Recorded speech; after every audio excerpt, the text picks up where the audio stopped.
Here is this week's payroll to review. Cool. Get a chance. I think I'm gonna close my door and try to log in on Zoom on my phone, but I'm not gonna do video or audio. Just No, so definitely that don't way I have to. can do some other work while the meeting's going on. Get this week's batch checks pulled together.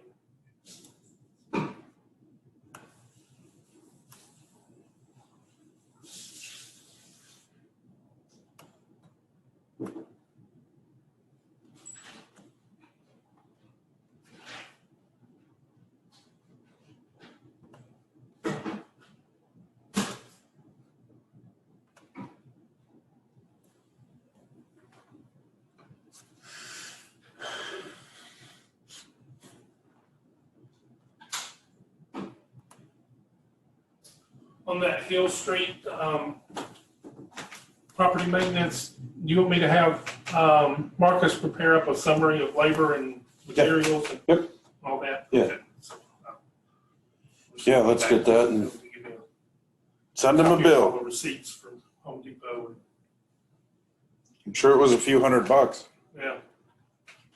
Not Go gonna. from there, figure out how much we're gonna charge. No, we'll charge them the full amount, not the $100 like last year. Well, no, that's what I say. Look at what, okay, where's the receipts from Home Depot for the material? Give me a labor breakdown, who and how much.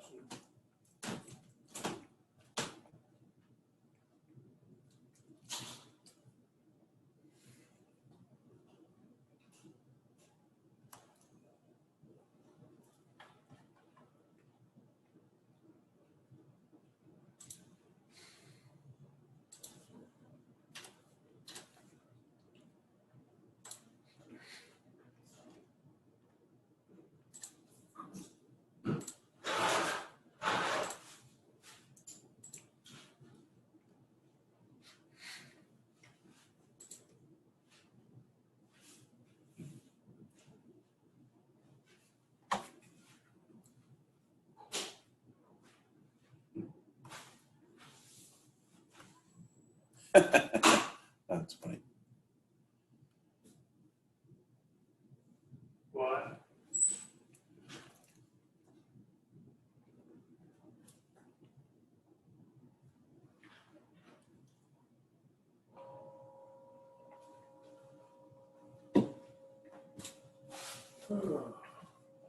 I would have expected some people to have logged in already. Nah. That's me logged in up here. I mean, I did it twice, just out of curiosity. So you're logged in twice, or is it just? Yeah, well, this is the actual live screen, and then this is me logged into the meeting through our link Okay. on our internet site, so it's working. Yeah, I'm gonna go see mine work.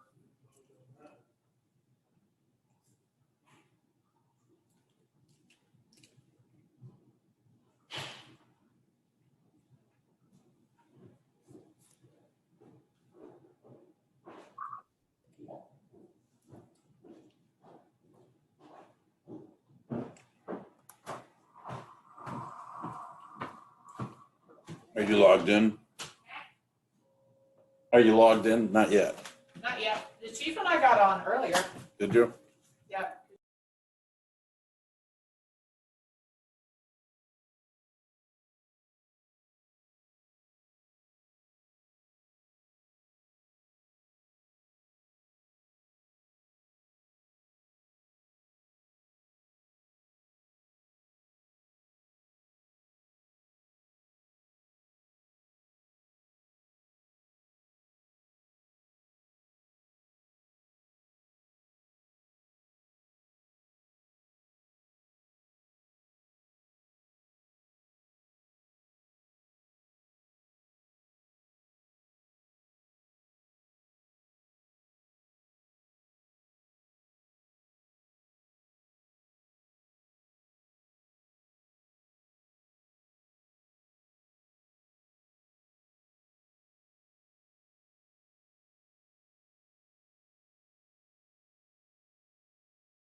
here, 1,200 here.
Dan, can you hear me?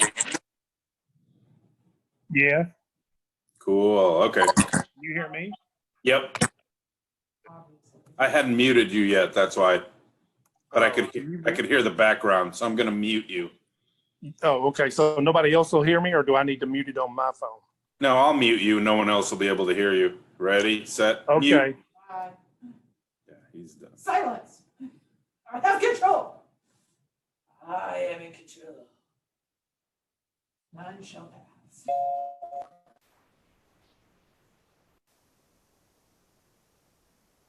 Juana. I had a weird angle, but I was like, is that wrong? So I don't know how to, so that's just a goofy thing. So I can mute you, but then I have to ask you to unmute you. And that doesn't make any sense to me. I think the phone thing worked just as well. I thought it worked fine. It took out all of these extra layers of visual content. So I have so this is controlling the meeting, this laptop, and then that's me logged as a customer, as a resident. So I can switch What they're seeing. what they're seeing. So here's the agenda. I mean, this should just make them all happy. They want it to be where I can see stuff I can't see. Yeah, and if I, Clearly, you're not, auditory learners. Sorry, it's Why you failed classes where you had long seminar? I guess, I don't know. I did well in lectures. If- So I'll have the, and you're welcome to do the 3 minutes if you want. Sir? No, because Mr. Gomez had himself muted. Are you unmuted?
How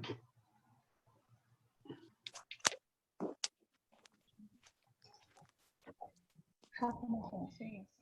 You can, you share the screen.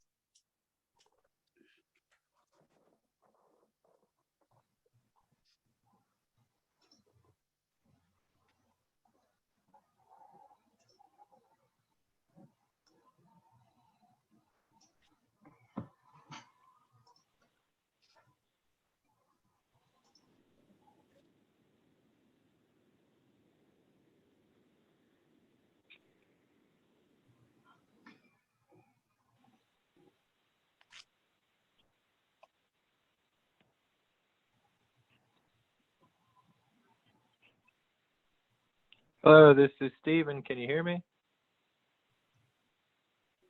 Yes, I can hear you, Stephen.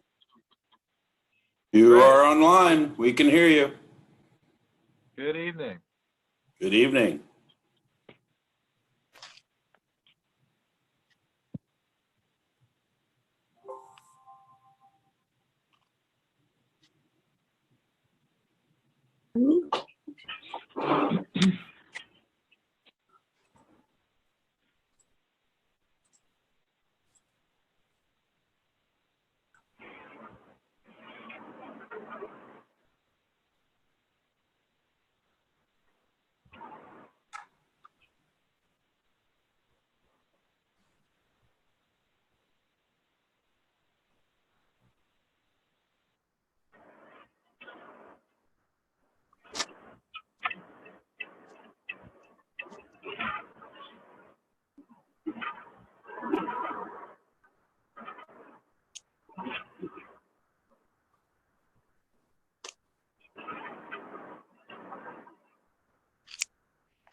A lot of the hot air pipes were leaking, a lot of hot air mixed with raw gas.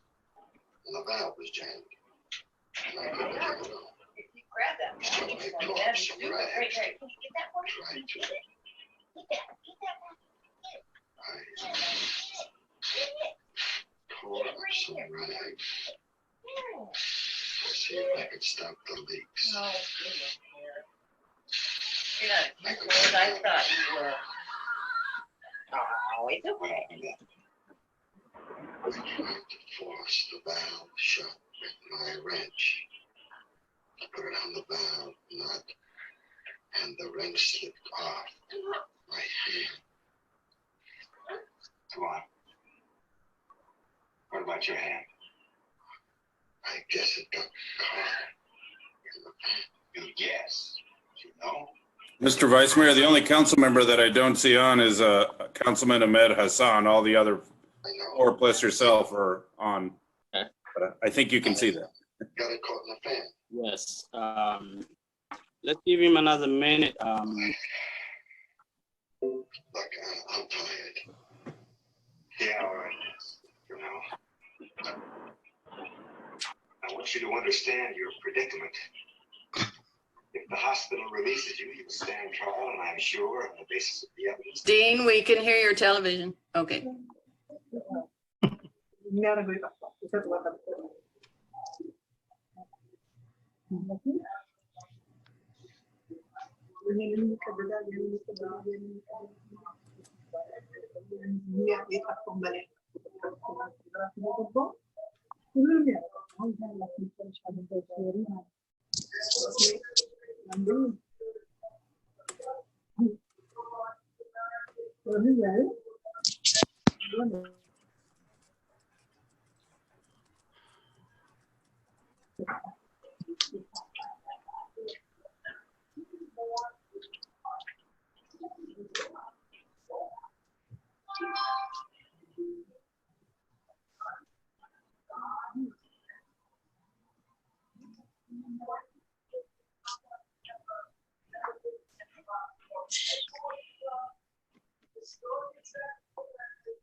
Owen, I'm assuming you have the capability of muting all once we start.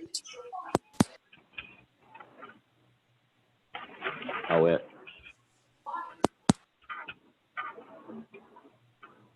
Is there a reason why we can't mute everyone right now and then just have council members unmute? Robin should be able to mute Everybody will be muted. Okay. Except the council. Okay.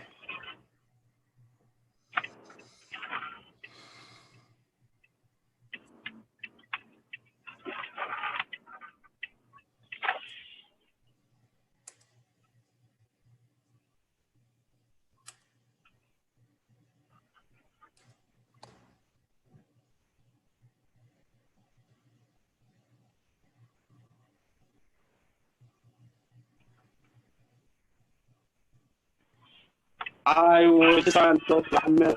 He called the old phone number and he was trying to, but I told him the new phone number, so he might not be in the video, but he will be able to make the phone call. Will he be able to use the phone line? Yeah. Yes, there's a number to call. It's Okay. just like we were using it before. You can call in. Oh, the old phone number? No, the phone number's on the invite. Yes, yeah, I know. I saw that. I've already told him. Well, in the meantime, while we are waiting for Councilor Ahmed, I think we can go ahead and start the meeting.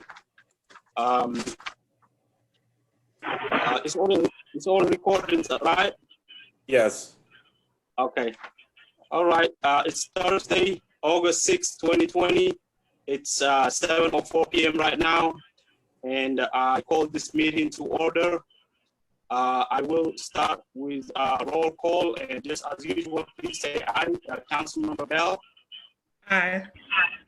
Councilmember Carroll. Aye. Councilmember Hassan is on his way. Councilmember Hopkins. Aye. Councilmember Johnson. Aye. And Vice Mayor Yasu. And I will start with Pledge of Allegiance, just for the audio purposes. You can say it in your heart, and I'll just say, I pledge allegiance to the flag of the United States of America and to the republic for which it stands, one nation, under God, indivisible, with liberty and justice for all.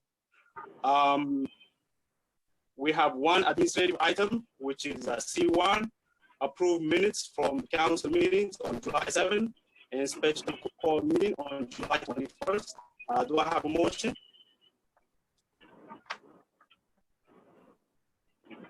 I motion that we approve the minutes from the July 7, 2020 meeting and special call meeting on 7/21/2020. This is Deborah. Thank you, Councilmember Johnson. And do we have a second? I second. Thank you, Councilmember Hopkins. So we have a motion in a second. I will go ahead and call out your name. Please say aye or nay or abstain. Councilmember Bell. Aye. Councilmember Carroll. Aye. Councilmember Hassan. I think he's still not here yet, but Councilmember Hopkins. Aye. Councilmember Johnson. Aye. All right. And this is Vice Mayor Yasu. I also aye.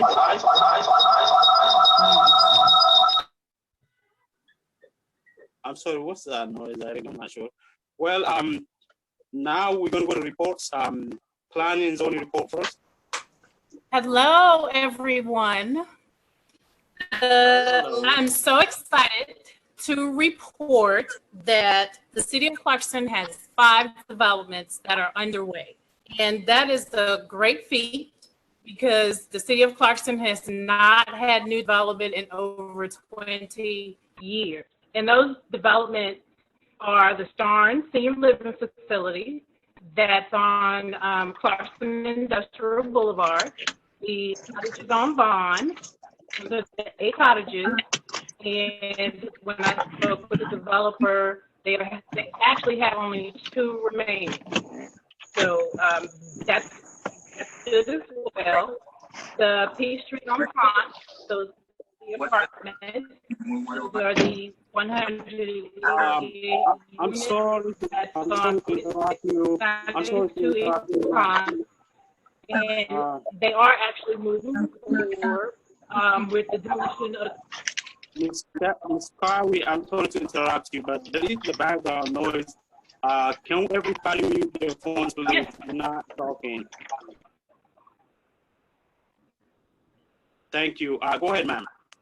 The Peachtree Creek on Ponce, that's located at 4692 East Ponce. Those are the 188 units for the apartment. And you should see work coming by next week for the demolition of the Vietnamese church that's currently there and a residential structure that's on the property as well. The infamous gardens of East Avenue. And once they have platted, they will submit to the city the $40,000 that was conditioned towards an environmental initiative for the city. And we have, of course, Glendale Rose, which is the 60 units that are attached single-family units. So we're moving forward with the developments that we have. We're very excited about those. And Mr. Vice Mayor, that is the end of my report.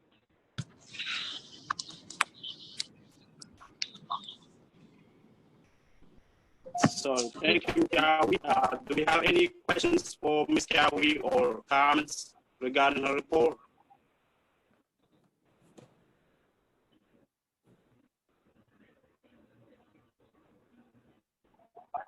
All right, I don't see none. So we're going to go to the next report, which is from the city manager's report.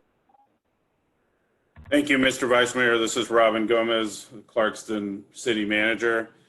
Just wanted to give you an update on our city operations. We continue as we have been for the last 20 and a half weeks. All of our city offices are still closed to the public. We're still providing our 24-hour police services. We're still providing public works maintenance and right-of-way work, et cetera, on the shifts that they work. They're not working a full day shift, but still out to cover everything.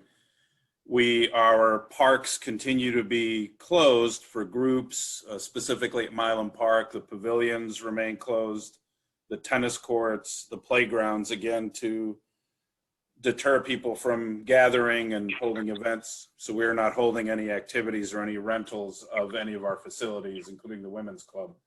People can still walk through our park, Milam Park, even if a family of 2, 3, 4, or 5 and they want to play a catch, they can play a catch as long as it's a family. Again, we deterring groups from gathering, and hopefully we can reopen in the next few weeks, but as of now, we will maintain our city buildings and the parks. The pool will not open at all this season, and hope they will remain closed at least through Sunday, August the 23rd.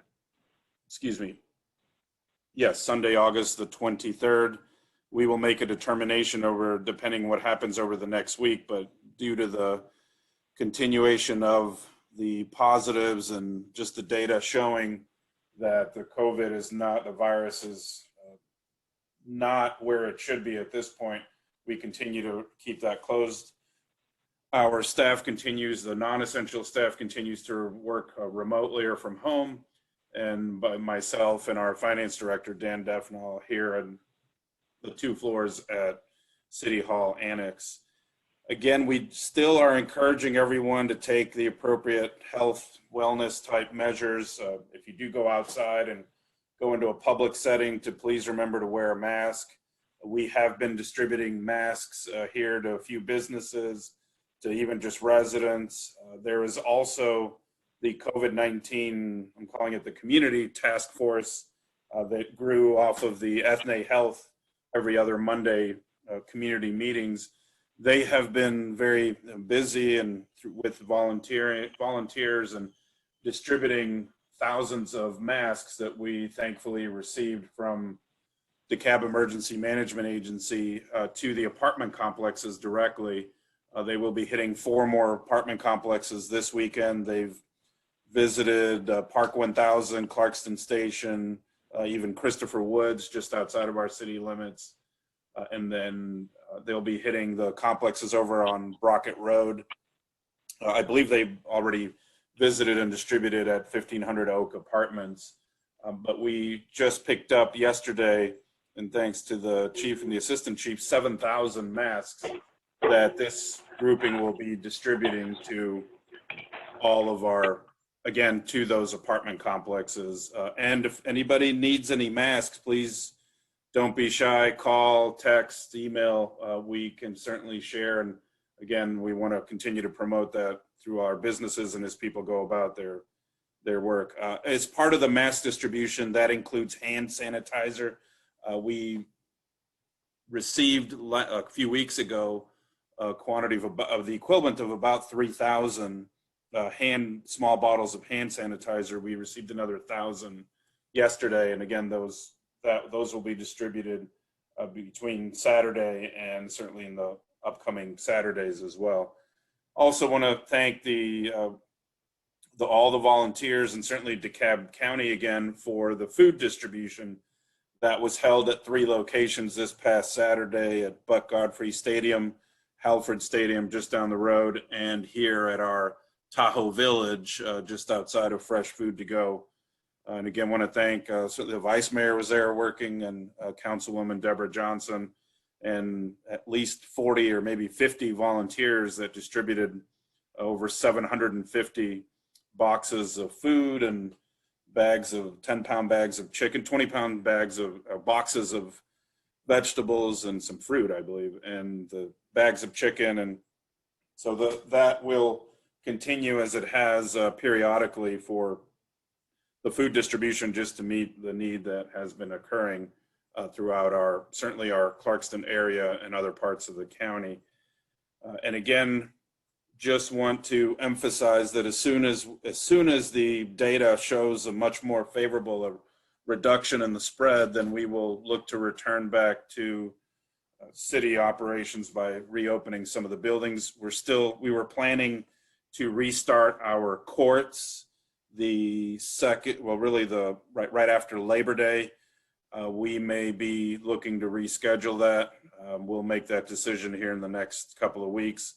Our staff has been, court staff and even our judge and our solicitor, working diligently to reduce and try to, for lack of a better term, to resolve some of the outstanding cases since our courts closed back in March. So they continue to work on that. I really just want to thank all of our staff. This has been, obviously, as everybody's aware, a very unique situation. It's been extremely just unique. I can't use a different word, but I really want to thank all of them for their patience, their understanding, and certainly for the entire city as a whole, all of our residents, our businesses. We're doing everything that we can, and we will continue to do whatever we can to get through all of this. Upcoming in the next couple of weeks, you will see a little bit, we're going to try to distribute even more. We will distribute even more information, again, just to ensure that people are following the recommended guidelines, not just from us, but the CDC and all the other agencies. So we'll continue to do that. And again, hopefully we are still processing city services as best as we can electronically over the phone. We are not encouraging people to come in, but we have had other than scheduled meetings to come in, but we're still providing as many of the city services as we can, and we will continue to do that. Want to go over briefly, and I will put up here on the screen in a moment, our financial, as I stated at the last meeting, we are financially in a solvent position. We are doing well, and we are projecting to stay solvent and have enough revenue to cover our expenses for the rest of this year, even with the unknown of what will happen with property taxes. That again, property taxes comprise a large portion of our revenue. I'll get to the revenue in just a moment, but I have up on the screen, and I'll just go over this quickly, our revenues and expenditures through July 31st of this year. We did finally break over $1 million in our total revenue. Again, we received the majority of our revenue at the end of the year in the last 3 months, which close to 2/3 of our revenue comes in the last 3 months of the year.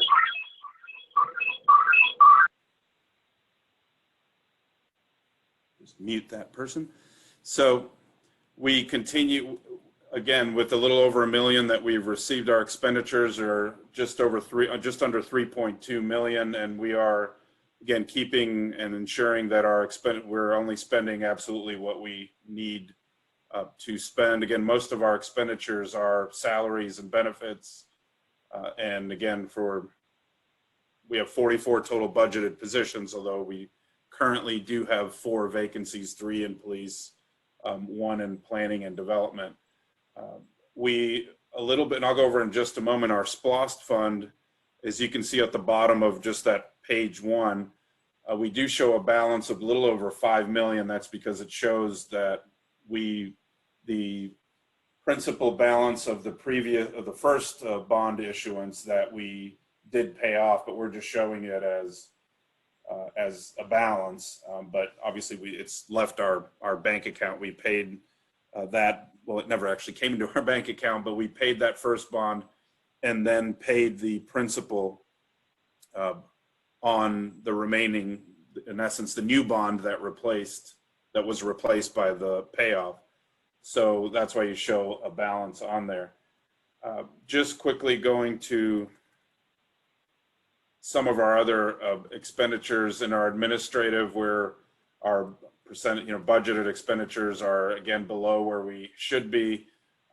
The administration includes all the council expenses, salaries, etc., the city manager's office, and the city clerk's office are included in this, and finance. But we're not too far off where we need to be. I know this doesn't show much. Just to go, our community action projects, we've spent very little. As the screen shows, we've provided a payment to the community center, to Segal Radio, half to the Tell Me a Story event, and just what we spent a little bit on the census, but we are not going to be spending the rest of that amount for this year. We'll see what 2021 kind of brings to us.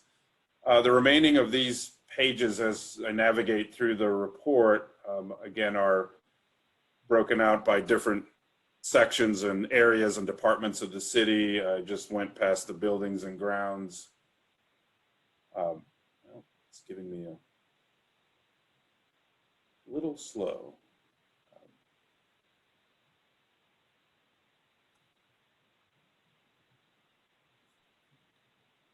And again, most of these areas we are under our budget. Our court expenditures are also again under budget. We're 50%. And again, really no significant changes other than obviously staff hasn't been traveling. We've been buying equipment that's necessary. But again, the majority of our expenditures are salaries, benefits. In the police department, even though we do have 3 vacancies, we have been spending a little bit more to cover some of the shifts. And then certainly we've been paying the additional, what I call hazard pay at this time, the additional 5% to both police and to public works. So that's the only reason, a part of the reason why their budget is closer, up near 54%. Public works, again, with the 5%, we are approaching over 51, I believe they're 55% of their budget. But so that's really nothing significant from the expenditures, other than my screen just left, which I don't know why.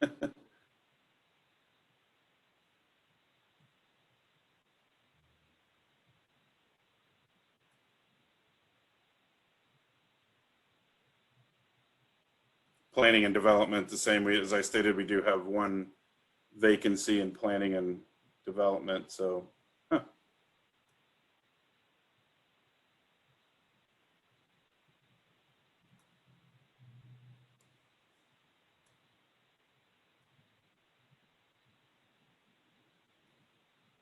Just gonna fast forward over to, just wanted to show in our capital projects, we're not going to be obviously spending some of the equipment that we had budgeted for, other than for police, and anything that we absolutely need in public works, such as we needed to buy a few more chainsaws, we had to buy another mower, but we're not going to be buying the bucket truck this year, or the trash truck. And also, I haven't brought to the council, but the need to make a decision, well, eventually to make a decision on 40 Oaks Nature Preserve, but we had budgeted this year to do something at the preserve, whether that was to either to demolish the existing structure or to renovate it, et cetera. But we'll come back with that for next year's budget. As I mentioned in the SPLOST fund, we're just showing everything that's come in, but those are just adjustments and accounting entries that are made at the end of the year to show that, again, because we issued a new bond and paid the original bond, that's why there's a little bit of a higher balance. Our next page just shows our federal and city seizure funds. We did purchase one vehicle out of our federal seizure, but it still has a sizable balance in it that we're not going to spend that down to zero, but again, it can only be spent on police items. And then our stormwater and our sanitation, again, just the normal expenditures of stormwater, just maintaining, cleaning the drainage areas and and street sweeping that's been occurring, and sanitation, obviously just the weekly trash pickup. And this shows our affordable housing trust fund, where we've actually spent the entire amount, $100,002.40. There's a slight adjustment as to why I shared that we were at $99,927.25. We have a little bit of a adjustment that needs to be made. But on the revenue side, as you'll see, again, the majority of our revenues from property taxes, franchise taxes for electric, and insurance premium. We hope to receive those again at the end, in between September to December, mostly November and December. But we are counting, or we are estimating that we would receive roughly about anywhere from 2 to 2.3 million for property tax. So anywhere from 60 to probably 66% of what we would normally receive. We really don't know. Obviously, a lot of properties are escrowed, so the taxes are paid. But again, if people haven't paid, their escrow amounts or paid their mortgage, then that may impact certainly the taxes and your homeowner's insurance. But we don't know what exactly that will look like. What we do know is that the schedule is still the same. The bills will be tax bills will be going out, and the due dates are still September the 30th and November the 30th.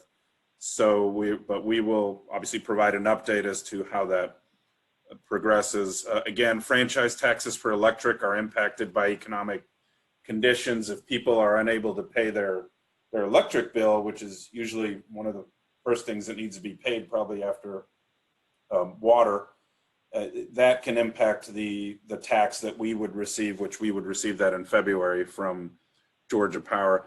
And then the insurance premium, again, based on economic conditions, whether folks paid all their insurance or not, we don't know how those revenues will be impacted. A lot of our other revenues are down, obviously, as I've stated before. Our occupational tax is only at 53%. Again, there are some taxes that are pretty much set year round, like the smaller ones for retail beer license, retail wine license. The one that's down significantly, the work permit and ID card, is down because that industry was closed for a little bit, and we have not been issuing any of those permits due to the fact that we were not performing any background checks. Currently, folks can obtain a background check by going to DeKalb County. One revenue that is doing extremely well, and points related to Ms. Cowie's comments about the developments that we've had and just the overall, I would say, improvements, enhancements throughout the city. Our building permits are up quite a bit, and just showing a positive trend in the developments that are happening, as well as just property owners renovating and improving their properties, as you do have to get a building permit if you're putting an addition or adding a carport or other things that you might be doing, or putting in an entire new electrical or plumbing, et cetera. So that has been a positive trend in the permit revenue. On the second page, the revenue that's really impacted, again, is our court fines. We are still receiving some from the court when we were open January and February and part of March. And then even payments that come in from just from cases in the prior year or prior 2 years. So we are still seeing some revenue, but we do estimate that we will probably finish the year under 300,000 for court fines and fees. So overall, we'll keep advising where we end up with our general fund revenue. And just the last few pages are just some of our other, just showing the revenue from our grant funds, our stormwater, our sanitation. Again, stormwater and sanitation we receive at the end of the year through the payment of the property tax. And one last, from my reporting, we've started looking at what the budget will look like for next year. And I do welcome, certainly from council, any comments or suggestions that you will have or would like us to take a look at. And again, there's some unknowns, and it's not the easiest time to figure out what's going to happen, let alone next month, but in 6 months or a year. But we will do our very best to be certainly as fiscally responsible as possible. But please share with us anything that you would like to add or what we would need to look at. We are looking also at this time at our revenue, so performing various reviews or audits, again, to make sure that we are getting what we are lawfully entitled to. So that does include occasionally interacting with a business regarding taxes, although we have been rather lenient in actually not being overly what would be enforcing on the payment of, for example, some of the business licenses, but we will continue to do everything we can to help the businesses and help residents as best as we can. We still have to be obviously fair and make sure that everybody does what we're supposed to do, and certainly in compliance with our codes and our laws. And just switching over to our construction, our streetscape, we are, as I've stated a couple of times in the last few meetings, we are over close to 95% complete, the final paving aside, but workers were back this week finishing some of the brickwork along East Ponce and parts of Market, and also finishing the monument signs that are on Market Street, two at both sides, at North Indian Creek and East Ponce, and we're hoping that those will be completed here very soon. And then the asphalting would be, the paving, the final layer would occur, we're hoping, as early as the early part of October. And then that will conclude these projects. Also, as a reminder, I think as for most of you who have been out and about during these last 4 months, you've seen a lot more people walking, a lot more people bicycling. We did fortunately finish, as part of our streetscape, the crosswalk or pedestrian crosswalk on Roland Avenue crossing at North Indian Creek. Please, let's help everybody to remind everybody to use the crosswalk. If you're going to cross, please push the button. And certainly we're encouraging drivers to obviously obey all the posted red lights, stop signs, and speed limits. But we're, just as a reminder to everybody, to please drive carefully and be mindful of certainly a lot more people that I've seen walking and bicycling these last 4 months than in my first 15 months here in Clarkston. And Mr. Vice Mayor, that is, oh, I'm sorry. And I wanted to mention, I omitted in the financial part about our SPLOST. We did receive our distribution about a week ago, and we received over 155,000 from our monthly SPLOST distribution. Interestingly enough, it was the fourth highest month that we've received since the tax began. So this is for collections that occurred in the month of June. So we were surprised that our collection was that well. So just wanted to report that as well. And I'd be happy to answer any questions now or certainly at any time. Thank you so much, Mr. Gomez. Thank you. That was, yeah. Are there any questions or comments from the council? I have some questions. Mr. Gomez, I'm wondering what sort of accounting software do you use for the city accounting, or is it like done in Excel? No, we have an accounting. I think Mr. Defnall would be better to Oh, right. name of the system, but we do have a general ledger that uses it. But the reports that we generate, because Excel is much easier to show, that's why we produce this in Excel. And it's really just a listing of all our line item accounts that we have. But I'll find out the name of the software that we use for our ledger. Well, the reason I ask is because I'm feeling like if you do it in Excel for each one of those little subsections of revenue and expense, you give like the dollar amount of where it is to what was budgeted. And now just finishing July, sort of starting August, we should be 7/12 of the way through the budget. And of course, that's assuming it was a normal year. But I would think that there's a page you have in there somewhere that's sort of a summary dashboard that sums up the net total of those numbers. Because if something is like, 1,000% over budgeted, but only $10 was budgeted for it, then it's really not a high impact item. So to have the net overages and underage budgets totals would be helpful. Okay, yeah, we can add that. We'll take a look at that. Okay. Thank you. Are there any other questions from the council? This is a question from Councilman Carroll. So this may be a question more for Stephen, but do we have any update from DeKalb County and what the status is of a distribution to the city of the CARES funds, or the timing or the amount on that? Yes. There's an IGA draft that the county presented on Monday. All the city attorneys reviewed and then made some changes, proposed, and sent it back to the county attorney today. It's hoped to be all done in the next few weeks, with cities calling special meetings. The current IGA calls for Clarkston to receive 1.3 million, I believe.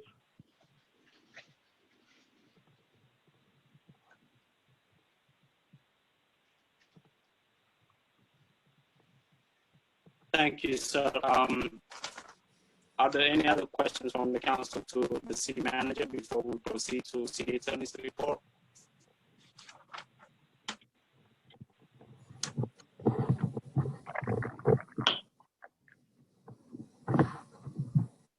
All right, since there are none, Mr. Quinn, go ahead. I guess you can report if you have any more to report as well.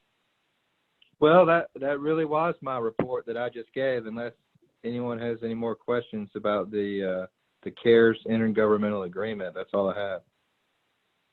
This is Councilman Carroll. I do have another question. So under the current draft that's been sent back, what are the restrictions on what the funds can be used for? For example, could it be used for the Affordable Housing Trust Fund? Can it be used for the hazard pay, or both, or neither? Or are there other restrictions that I'm not thinking of?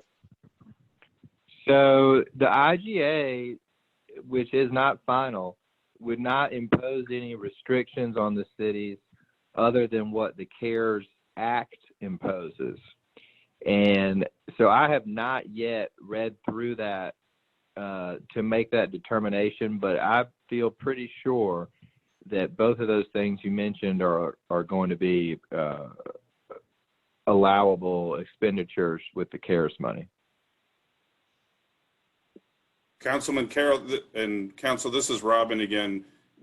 I will send to all of you tomorrow in my update the data, the details that Stephen just alluded to that shows what the money can be spent on, what the eligible funds can be used for.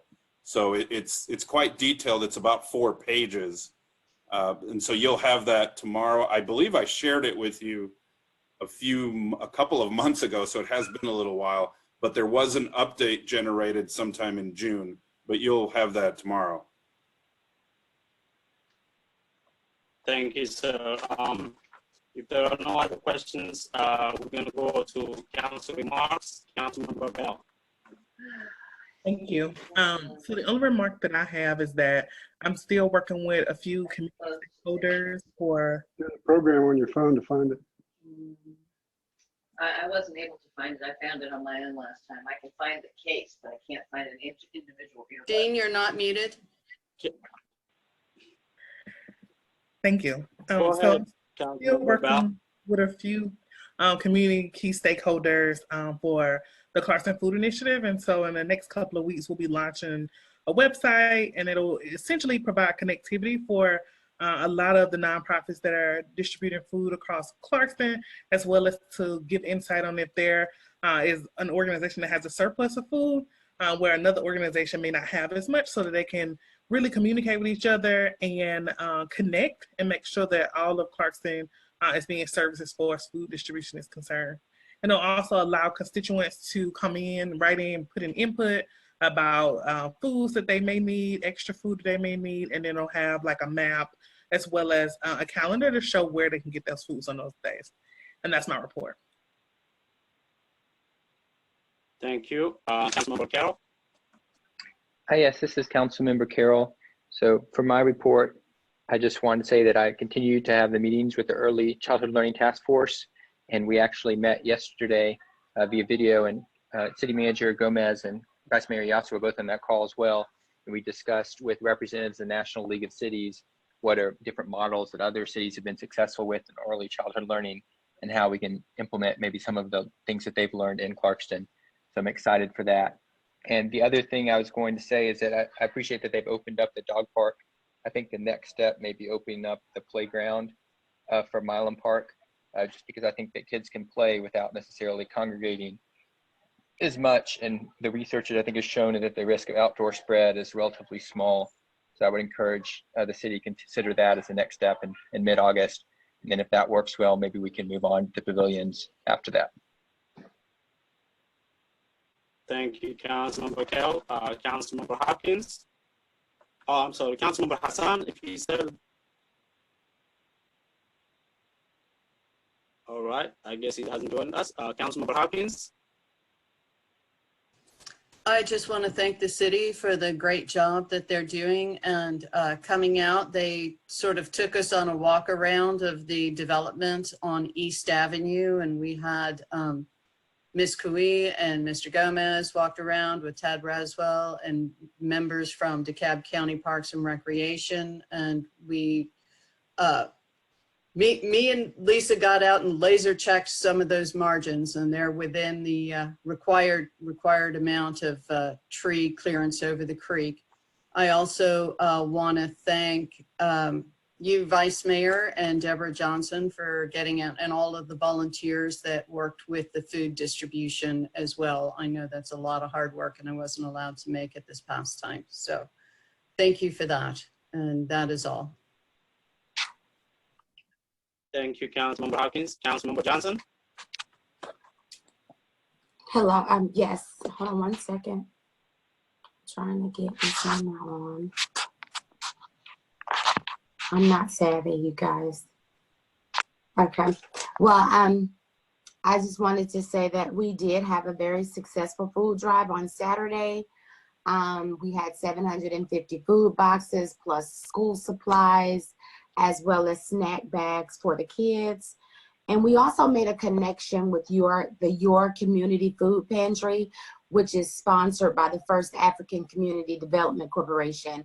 The director reached out to me at the actual food drive, and our city manager, as well as our public works department, actually went over to Berin on Tuesday and picked up 50 more food boxes that Positive Parent has distributed in the city of Clarkston. So we are tackling this food thing head on, and I am so excited about it. And yes, Mr. Gomez, we have partnered with Dekalb County to do the food distribution at least once a month, because they have partnered with so many other cities in Dekalb that he's trying to touch bases everywhere in the county.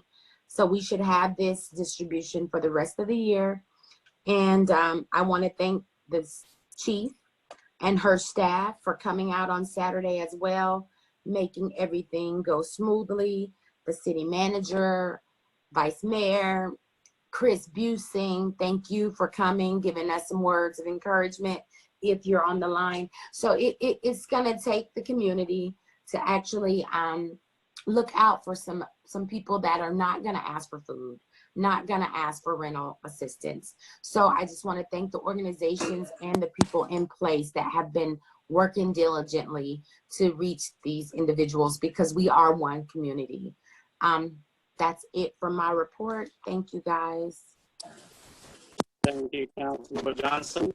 And on the mayor's report, I just want to report that on July 2nd and July 6th, I attended the meeting along with other mayors in Dekalb County regarding the CARES Act sharing, and that was very effective meeting, and that is what culminated to the IGA now. And as you all are now aware that that the county has agreed after so much pressure that they will share the CARES Act funding, and as we are getting ready to see the IGA, hopefully in about a few weeks, a couple of weeks or so, we will more likely call a special call meeting and consider approving it. And I really want to thank the CEO and the presiding officer, Commissioner Bradshaw, for all the work that they're doing facilitating this. On July 16th, I also attended the Early Learning Task Force meeting. And I want to thank all the members. I think this is great for Clarkston. Also on August 1st, I just want to report again. I want to thank the city manager, Councilmember Johnson, and everybody that really volunteered at that food drive. These food drives are really helping a lot of families who probably would have went without a dinner or lunch. So these are definitely great, and especially the back to school supply store is very helpful to a lot of communities. I'm very thankful to the Dekalb County government, Department of Agriculture, and all the nonprofit organizations that are helping. Of course, our city staff, public works, the police department, our police chief, Dekalb County Police Department. I'm probably forgetting some, but post-peering, the First African Community Development, Christ Community Church. So many individuals that really are helping and taking their time on supporting these food drives by volunteering the distribution. I also have communicated on email with several residents regarding many subjects, particularly the rent assistance and mortgage assistance programs that we are contemplating today. I want to assure that I'm very concerned that that's exactly why I introduced the mortgage and rent assistance on on May work session, and I will make sure we're going to continue as the council is also very passionate about this agenda items. We're going to continue working and helping our residents. I understand this is really not just Clarkston's problem. This is a national problem, and eventually this could become beyond our capabilities. And I really want to urge all those concerned nonprofit organizations to have the same passion and press on our congressional and state representatives, so that we can make sure that there is a program that's robust enough that will continue helping all our residents. And finally, I also want to thank our city manager who's running this program single-handedly. He has done a great job managing this rent relief program. And I want to thank him for all the work that he's doing. And that's pretty much what I want to report today. And I want to thank everybody for joining us on the meeting. And we're going to start with public comments. As you all know, any member of the public may address the council during the time allotted for public comments. Each attendee will be allowed 3 minutes for comments at the discretion of the presiding officer. The public comments period will be limited to 40 minutes, and it's not a time for dialogue. If your public comments contains a series of questions, please submit those to the city clerk in writing. This will facilitate follow-up by council or staff. The city council desires to allow an opportunity for public comment. However, the business of the city must proceed in an orderly and timely manner. And if you're not speaking, please do mute your phones. And I'm not sure how we're gonna do this. I will ask Mr. Gomez to help us on this. I guess everybody will raise their hands or figure out a way how we're gonna handle this. And if you have any questions at this point, please raise your. Yes, Mr. Vice Mayor, yeah, just let us know. Those that are calling in, I will unmute you once we finish with the first one, because for some reason my message thing went away. But the first person we have waiting is Dean Moore. Dean, you have 3 minutes once I unmute you. Are you there, Dean? Yes, I'm here. Go right ahead. 3 minutes. Wet, you're really distorting your microphone that you're speaking into, or whatever apparatus you're using is not doing it clearly. Is it possible for you to call in on your telephone or a different device and use the microphone from that other device? I try to do that, sir, but it still makes background noise. Can you hear me now, though? Well, mute the one. Yeah, I can hear you, but it's still distorted because you're using the same microphone. Mute the one microphone and use your phone to call in, and use that for your microphone. And try that. Okay, I'll try. Thanks. So. Okay. But Dean, you may continue. Well, I'm finished. That's all. Oh, I'm okay. saying. Yes, sir. Okay. Thanks. Thank you. Thank you.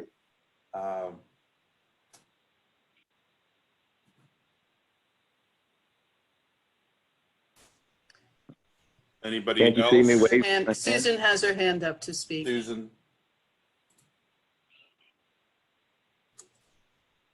Go ahead, Susan. I believe I have to, okay. You're on, Susan. 3 minutes. Please proceed. Thank you. Very quickly, first of all, I would like to offer appreciation to Vice Mayor Yasu and all elected officials and staff members for taking such good care of our community over these last few months. I am so proud to be a member of this community and a city of Clarkston, and hats off to all of you for the great job you're doing. Number two, a little bit of bad news, potential. while we're all looking ahead about our COVID-19 issues, sneaking up behind us is West Nile virus.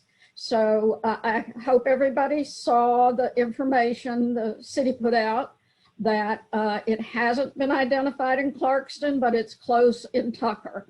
So get out the bug spray and be careful. I don't know what's next, maybe, you know, locusts or frogs or something.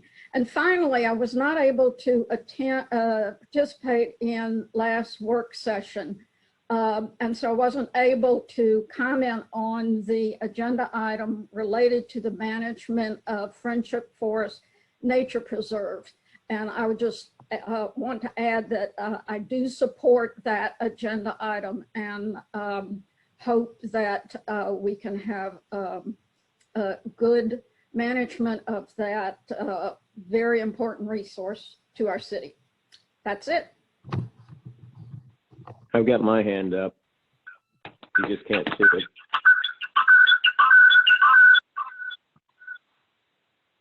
Hello? We can hear you, Warren. I can't. Go ahead, Warren. You have 3 minutes. Okay.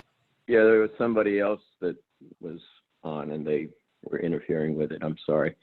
Yes. Okay. So I like this format better. I'm going to have to run out and get a new microphone and camera for my computer so I can be one of the privileged few who shows up on camera.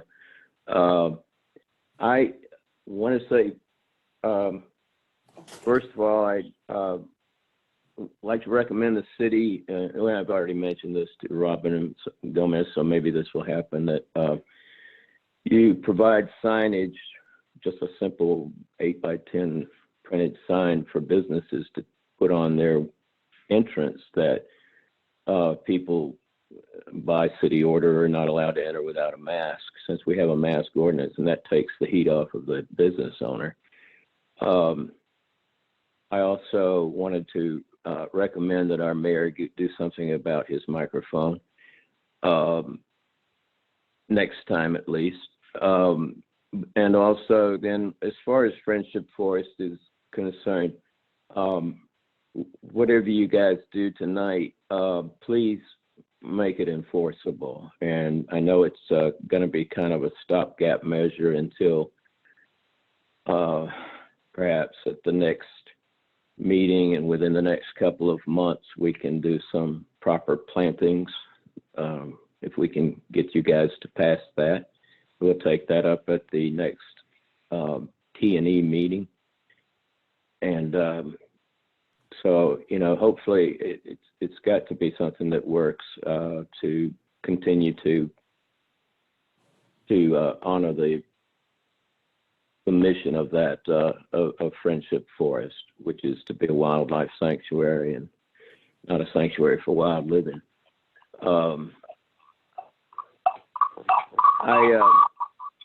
Yeah, that's that guy down there on the lower right who's interfering. At any rate, well, I'll leave it at that. I had something else to add, but I was distracted, so I've lost my train of thought now, but thank you. I'll mute myself now. We have Brian Medford. Good evening, everybody. 3 minutes, Mr. Medford. Please proceed. Thank you. Thank you, Mr. Gomez, for emailing me back and forth today on the topic. I appreciate your prompt response. And I also want to say thank you to the Public Works guys for coming through and clearing off Roland Street today. It looks fantastic. I try to keep up with what I can with the yards I have around here, but I get overwhelmed. So looks wonderful. I do want to say something, though. Tonight, I wanted to remind the council that the citizens were promised a professional zoning review. Certain comments were made at the work session last week that made it sound like the review was not going to happen this year or even next year. That's not what the citizens demanded and not what was promised. While I understand the RFP will be put out again soon, the council needs to make this happen. In the last 6 years, we've passed 18 ordinances that made changes to our zoning laws. We have no idea how those changes affected the overall zoning code that was last reviewed professionally back in 2012. One small change can make ripple effects across all the laws. I'm asking, do what was promised, get a professional in here, listen to the recommendations, then make changes. No more piecemeal zoning changes. Thank you. Thank you. Do we have any more comments? Yes, I do, if I can. Please proceed. You have 3 minutes. Okay. I don't know how to be as sober as I can about the housing situation with the renters in Clarkston. I have been calling the apartment managers and asking them how many tenants they have that are 2 or more months behind on their rent. And just in 13 apartment complexes, there were 189 tenants. And so if the city is going to be getting over $1 million from the CARES Act, I just don't see why they couldn't allocate the rest, all of the affordable housing trust tonight to keep these renters from being evicted, because August they've already received letters. The CARES Act has already expired, and they've already received letters saying you have to pay your balance this month or you have to get out. And so the city has the potential to help every one of these people, because if you multiplied the max amount of assistance, let's say around $1,500 per tenant, that would be about $300,000. And so I'm just really concerned as I'm talking to these tenants. Some of them, they just don't have anywhere else to go. They don't have anyone they can borrow from. Some of them are starting to work again, but they just don't have the amount to pay that back rent. And so that was lost during COVID-19. And so a lot of these are single moms with little children. And I'm just worried about, where they're going to go, and they're not going to be able, if they get evicted, they're not going to be able to rent anywhere else in Clarkston. So we would potentially lose a lot of our Clarkston residents to this. So I just want to urge, and I can share the research that I have. If any of the city council or anybody is interested, you feel free to email me, but I have the data there that's showing this really is a sobering issue. And I think food relief and everything and school supplies, everything is good. But if someone doesn't have a place to live, then they really can't do anything else. They can't do school. They can't, go to work. They can't, have anywhere to cook. And so just urge you all to allocate funds tonight, an adequate amount of funds, and to allocate more when the CARES Act money comes in. Thank you.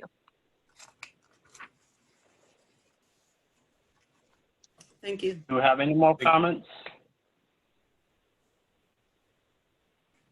Anybody else would like to speak? All right. How does one speak? How does one raise one's hand? Mr. Busing, you have 3 minutes. Please proceed.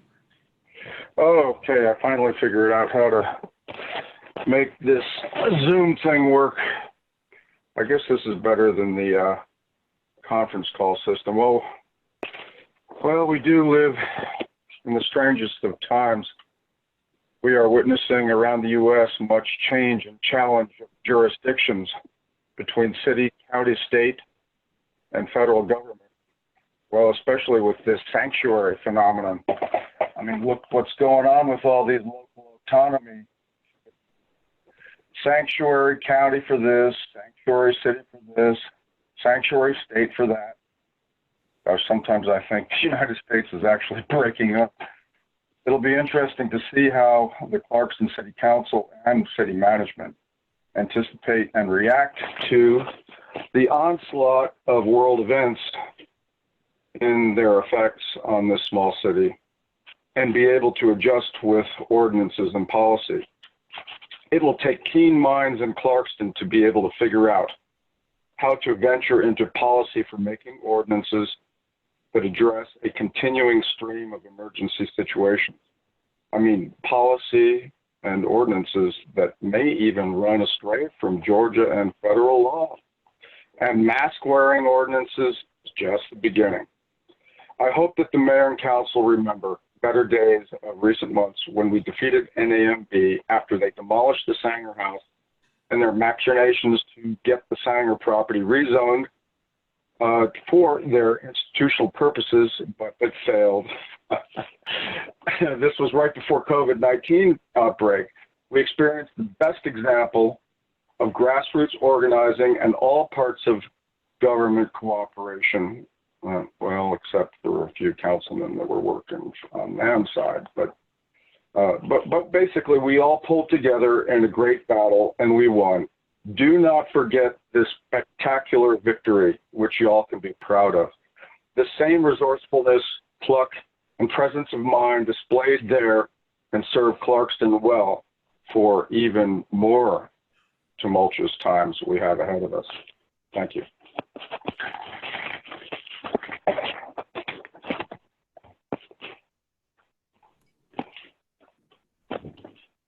Thank you.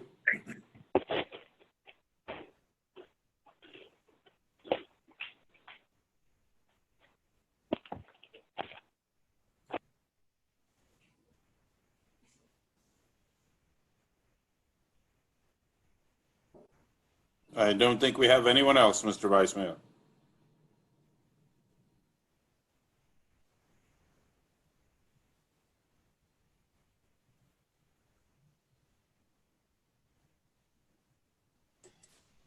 What? You're muted. You have to unmute your phone.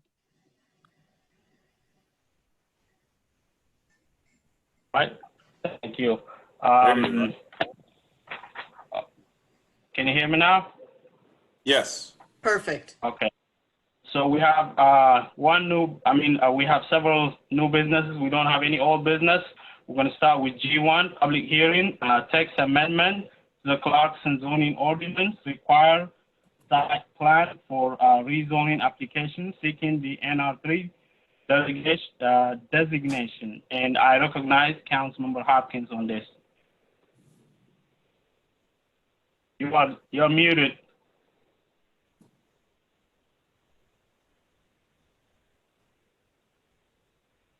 You're still muted. Okay. Okay. All right. Sorry about that. I just want to quickly review what it says in the code about what is development plans. That includes a boundary survey completed by a certified surveyor and depicting at a minimum the features listed in subsection A. Anyway, it includes a correct scale and a north arrow, present zoning classification of the subject and the adjacent parcels, proposed land use and building footprints with door locations, the gross square footage of the proposed buildings, required yard setbacks appropriately dimensioned, the densities, location of off-street parking, and there's, many other things, but that's all part of a development plan if somebody is submitting a plan for a significant development. Now, as the zoning code reads right now, it says all applications seeking any of the actions listed in 1 through 4 shall include the development plans, which is what I just read you.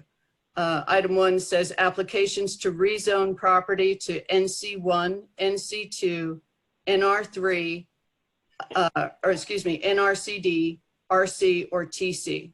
Now, my proposal is to change that item, which is section 302 application requirements, item B, subsection 1, to applications to rezone property to NC1, NC2, NRCD, RC, TC, or NR3. I just want to add NR3, which is our highest population, all residential zoning, to those zoning codes that would require a submission of a development plan drawn to scale in advance of the city council approving the zoning change.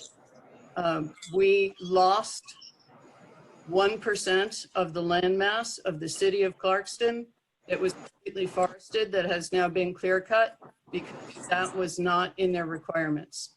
They did turn in a plan. It had a map. It was more misleading than having had nothing at all. And I just want to make sure that doesn't happen again. And I do know that we're on track to have a complete zoning, comprehensive zoning rewrite I did a quick Google today on the phrase comprehensive zoning rewrite and saw what a bunch of other cities are doing. And they seem to range their time frame anywhere from 18 months to 5 years, saying that it'll be done in somewhere between 5 and 12 stages. And I just think, just like we did not suspend all city business while we were doing a charter review, I think if we have a gaping hole this big that allows all of our forests to be clear cut, we need to plug that hole and continue forward. And when we get even so far as hiring a company and considering a timeline for a comprehensive rewrite, we can do that and include that in it. It won't be immune from change with a comprehensive rewrite. But I think asking for more information rather than less to protect the residents and their homes and our communities is a wise move. That's all. Thank you, Councilmember Hopkins. And I do agree with Councilmember Hopkins, and I think it will be prudent to make sure we fix that and in the future, if necessary, I think as part of the overhauling or overall study of the zoning, I think we could certainly consider and add it to the study. But now I think it needs to be the way it was pre-2017 before we changed it. I think from then, eventually, if necessary, we can always go back. And if the professionals recommend that this is something needs to be fixed again, I think it's within the purview of the council to do that. So I totally agree with you, Councilmember Hopkins. Are there any questions from the council? Well, I think since this is a public hearing, I'm gonna open the public hearing, and I will start with those who are proponents of this text amendment to speak, and then we're going to go to those who are opposed to it. So first, those who are proponents of this, please get recognized by our city manager, and he will unmute you. Anybody who is in support of the development?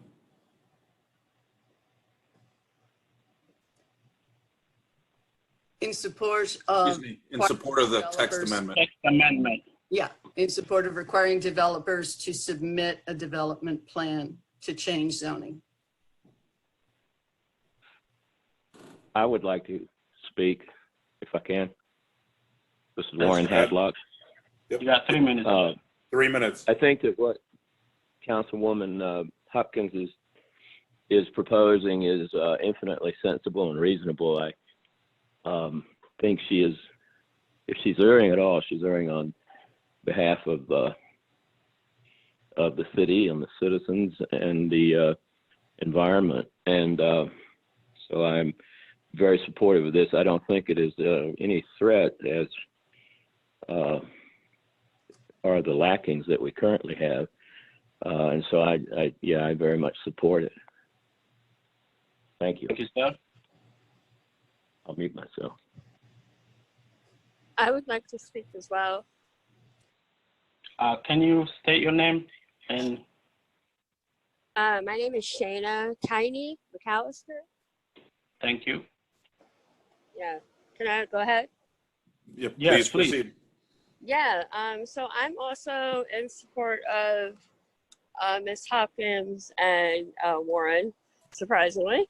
Yeah, I'm fully in support of, extra steps to make sure that we're not rushing into any clear cutting and developing anything that's not going to benefit the people that currently live here.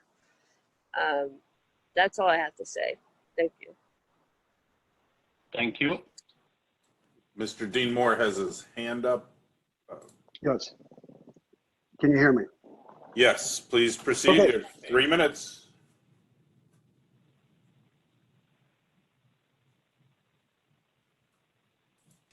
Mr. Moore? Just muted yourself. We heard you and then it went mute. Six star and it will unmute you. I don't know how it gets got it. off and on like You're that. I'm good. not pushing that button, but yes, I see that I'm unmuted now. Yes, I think it's important that the city develop those standards for development. This is a step in the right direction. And as Shana had said, that it's encouraging if we can have a city council and mayor that are interested in working with the people of Clarkston instead of the developers and people outside of Clarkston to maintain our quality of life here. And that's very important to everybody here.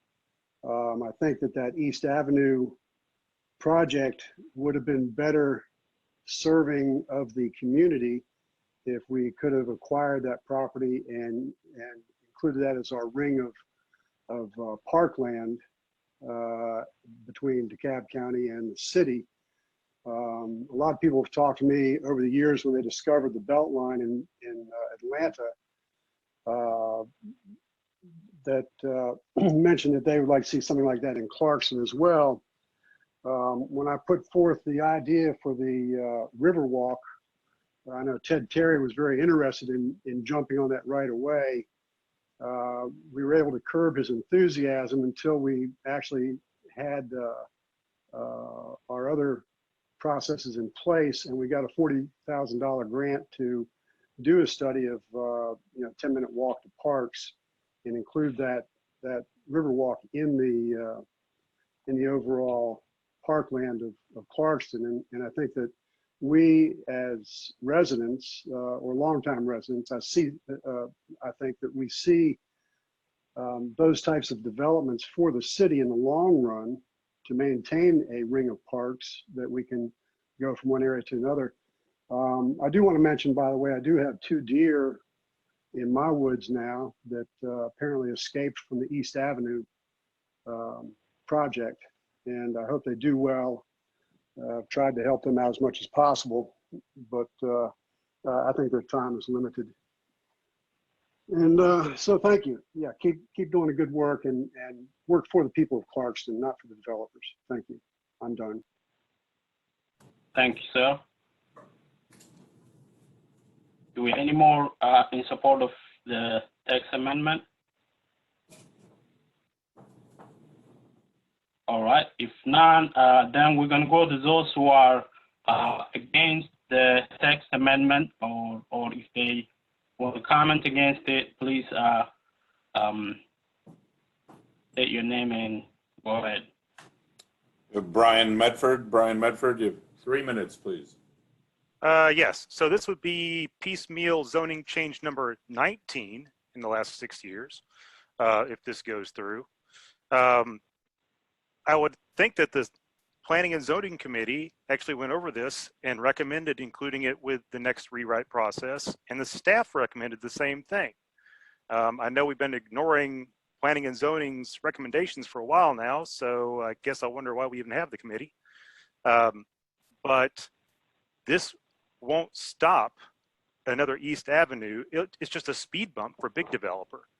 And also, this is going to apply across the whole city in a way that I think it's a little heavy-handed, because while everybody's assuming that this is going to be just for big developers, there are other people out there that have houses that are on NR3 lots that may seek to make changes. Jamie Carroll pointed that out at the work session last week. This may have implications that aren't seen. It can be undue burdens on other landowners. This really needs to be part of a larger zoning review. It's just not, I understand the idea and understand the passion behind it, but just throwing stuff at the wall and hoping that it makes the fix, I think is not the right approach. It needs to be studied, figure out this is the right connection, and make those choices. It just seems, I know I'm the lone voice here, but it just doesn't seem like the correct fix to me. Thank you. Thanks, sir.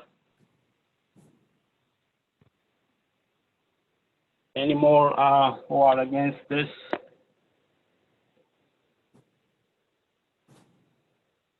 All right.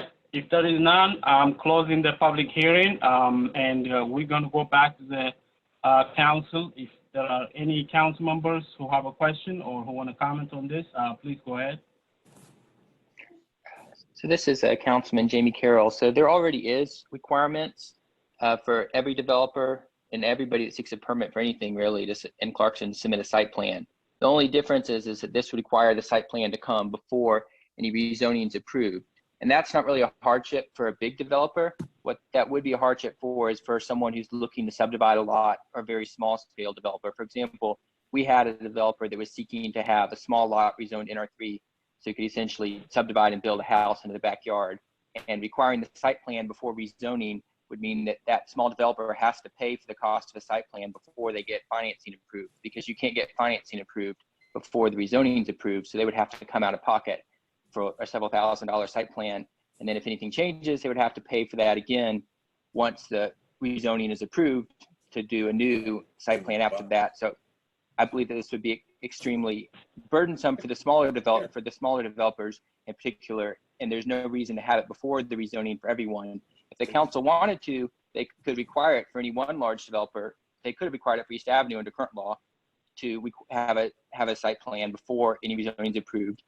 And so I just don't see the need for this, because it could also always be required in any individual instance, but you can't waive it once you put the requirement into place. So I believe it's overly burdensome for small developers.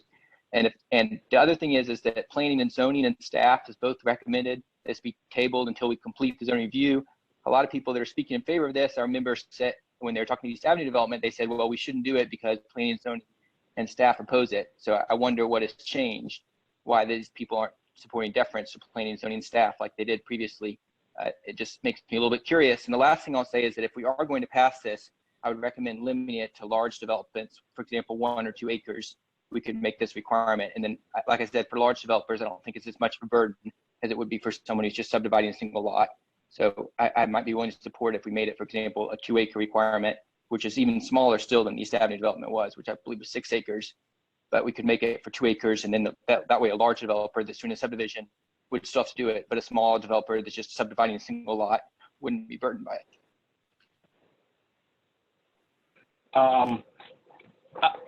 Do you want to respond to that, Councilmember Hopkins? I think the way I see it, even from the public hearing, almost everybody seems to be supporting it, except for the fact that we had one person who recommended that we wait for the rewrite, but not necessarily against the text amendment.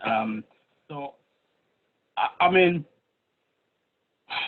I think we cannot pick and choose. Like we talked about this at the work session, and we cannot pick and choose who to apply this. But I mean, so far we've had one person in the last 4 years that I've been in the council who might have been impacted by this. You mentioned that, Councilmember Carroll. But other than that, all the other ones we had were all big, big developers who would not be burdened by this. So if you really look into balance, I think this is not going to be any burdensome. In fact, it will be beneficial to the residents. Councilmember Hopkins, you want to respond to that? Well, I have a couple of points. I was kind of hesitating as to whether I should pull this tonight or not, but I thought, you know what, to me, I think it's critical because, if you own property that's already NR1 and single family home residential, then you have a house, you have a place to live. So you are not like one of these people about to be put out on the street. You literally are trying to find, at the very minimum, if you can have a house and rent a house. So that is not great financial hardship that we're talking about.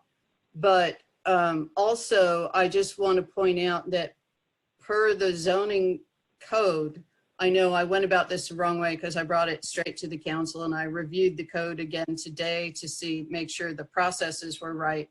that I need to turn in an application to P&Z, which wasn't actually done other than when it was first presented at council. But at the same time, P&Z did not come back with, they are required to either recommend approving or recommend denying. And they did neither one. They took a third option, which is recommend postponing on indefinitely something that would be a minimum of 18 months. And I think we just need to get on with protecting our city. I mean, there's other things in that code we're going to have to address before a complete rewrite. I was thinking, just for example, everybody locked in their homes, nobody can socialize, nobody can get out and exercise.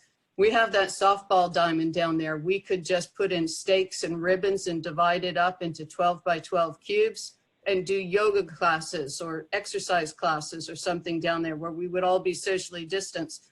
But we can't. You know why? Because our zoning code says you cannot use that diamond if you are over 12 years old. Now, I don't think we should wait 2 years for a complete zoning rewrite to change that. Some things we just need to change now. So I'm not sure if the recommendation out of P&Z was a blanket recommendation. They are neither going to recommend approving or denying any text change between now and if and when the zoning code is rewritten. If they just are saying they refuse to work with the current zoning code as it is. But right now we don't even have a consulting firm. And I do think that we need to err on the side of caution. Thank you, Councilmember Hopkins. Any questions? So this is Councilwoman Bell. So I see both sides. I see both sides of the argument, from protecting our city to the implications piece. And I think we really have to think about this as not this big developer that is currently there, but as property owners. And we saw, you know, not to belabor the conversation, but what I mentioned in the work session was there was a property owner that, you know, started this process but could not afford the site plans. And remember that changing, doing this text amendment is going to have a citywide impact. And I think that's the thing that, you know, needs to be, you know, reflected on and thought about, because the reality is anytime a new plan development is brought to the city, those things are given to the city staff and they're being brought to P&Z for more elaboration and for us to review. So I'm not so sure that this time, due to what some of the constituents have indicated initially about, you know, there needs to be an overhaul because changing one text amendment could have a detrimental impact citywide before we do the full rewrite. But I do understand the concerns about it taking so long, and correct me if I'm wrong, but I think probably the delay in the rewrite or even just starting the process is due to what we're going through, the pandemic, because I don't think those are normal circumstances that it would take this long. I've done some actual rewrites and did some community engagement as a planner, and so it typically doesn't take this long, but I could be wrong. And Ms. Kawi, if you could provide any insight into why, you know, what was provided to you as to why the zoning rewrite is going to take so long, that would be helpful. It is not because it's going to take as long as we plan. I hope you can actually hear me. But it's the process. To have a zoning rewrite, we have to have public involvement. And again, as I stated before, our community is a very involved community, and they want hands-on. They want to see the information, understand the process, and be totally involved in that process. So the hands-on is right now is where we are with COVID. There could be virtual meetings if we all agree that they can be virtual. So we can do that process in that. And the one consultant that we did have and we received information from during the initial RFP release, they did state that that is a process that they could help us with if we decide to do that virtually.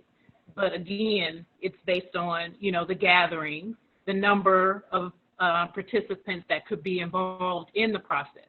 So we will have to decide whether or not, you know, the meetings and the extent of the meetings and who will participate and be actually at a location or presenting information virtually.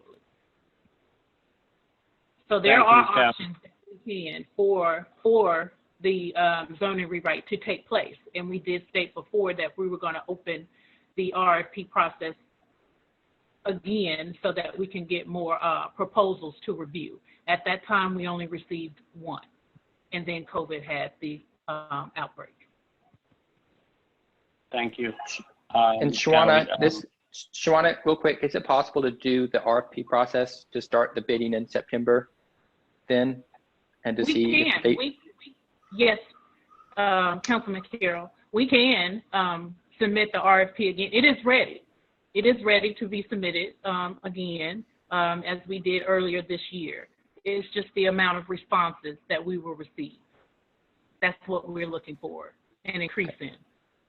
I mean, I think it would make sense to submit in September, and at least we can see the responses, and, you know, possibly we get more, you know, possibly we just get the same one. At least we would have the information to kind of make a decision from there.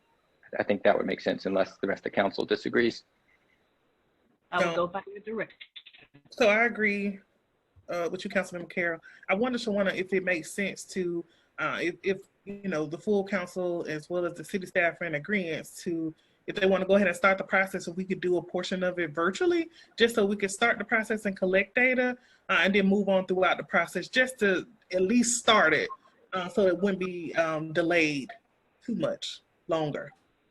Correct. And don't forget that also is funded. So we will need funds to go ahead and get started with that process as well. And this is Robin. We're We can getting certainly off topic. go ahead. I'm sorry. We can certainly go ahead and begin the process. Okay. Could we get back to topic G1 though, which is this particular, can we add NR3 to those zoning codes? If a developer wants to change to that, he needs to turn in a map that is to scale.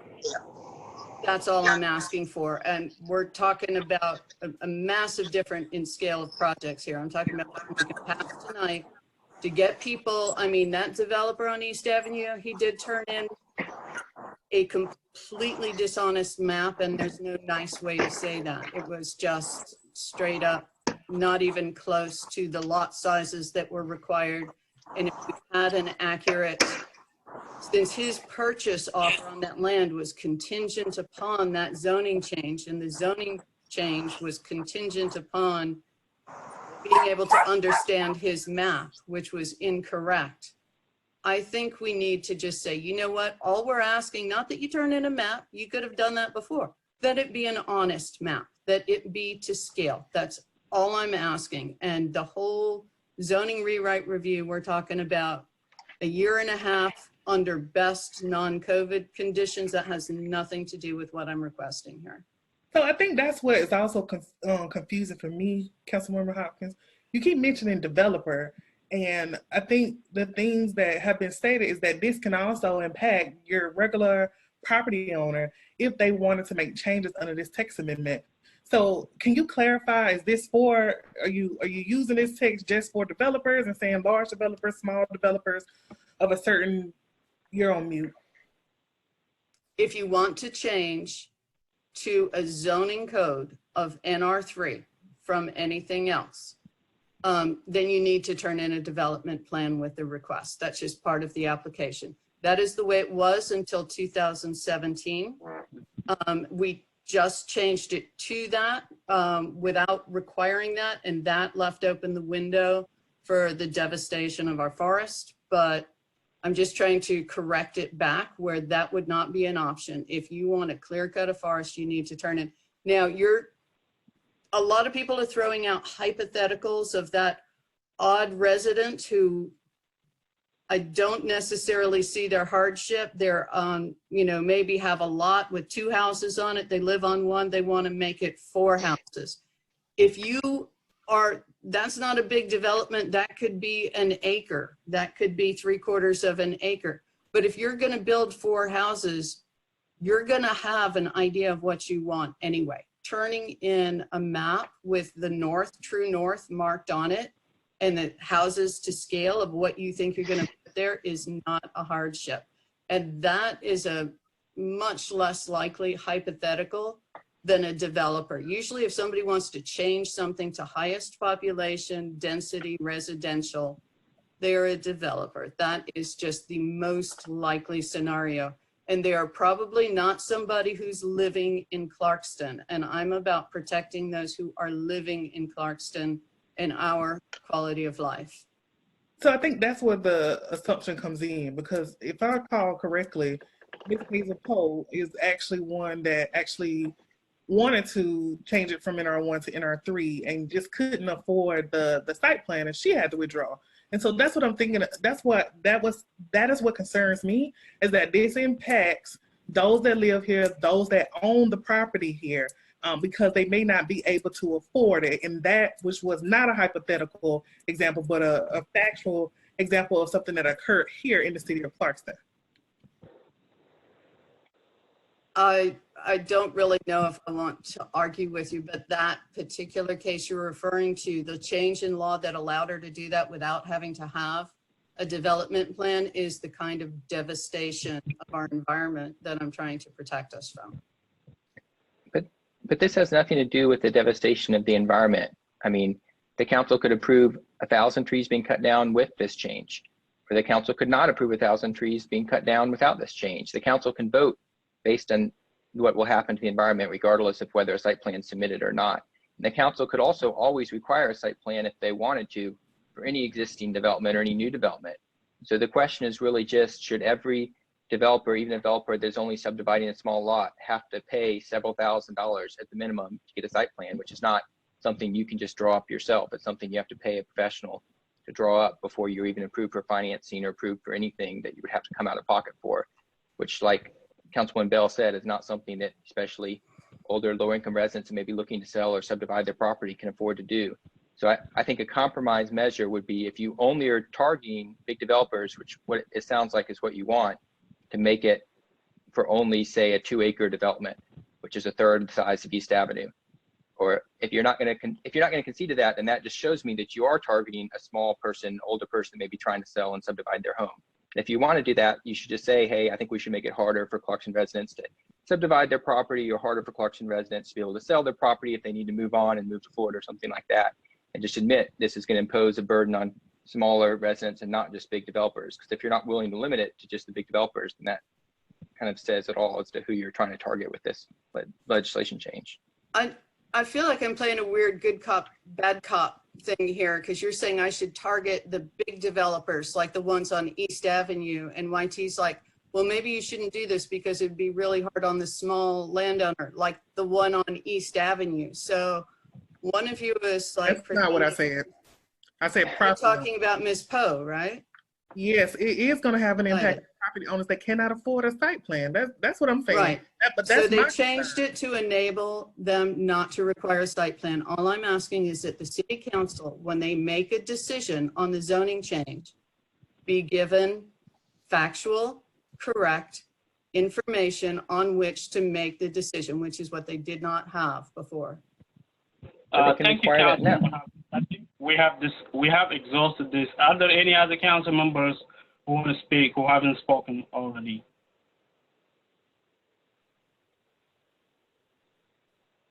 All right. We're going to go back, and I think Councilmember Carroll wanted to say something, and please go ahead. Well, I mean, the last thing I would say is that there was a small developer who was seeking to build a single house for NR3, and I think that this probably would have deterred them. And there are people who have been deterred by just not being able to afford the site plans. The site plans are not a cheap, easy thing to do. And it's easy to say, oh, it's not a burden, but if you've never ordered a site plan or never had to deal with a professional on the cost of it, it's easy to say that when it's not coming out of your own pocket. So I would just ask that, we think of the Clarkston residents who would have to pay for this out of their own pocket. And if the council ever wanted accurate information, they always could require it. Right now, they just can't. They can't do the opposite and give someone an exemption for it if this were to pass. So I would just encourage the council to not vote against it, or at least table it until the zoning reform is done, as the Planning and Zoning Committee and the staff both recommended. And I think that some of the people in this council ran on following the Planning and Zoning Committee and the staff recommendations. So, if that was one of your big issues in the election, this is your chance to put your money where your mouth is. Thank you, Councilmember Carroll.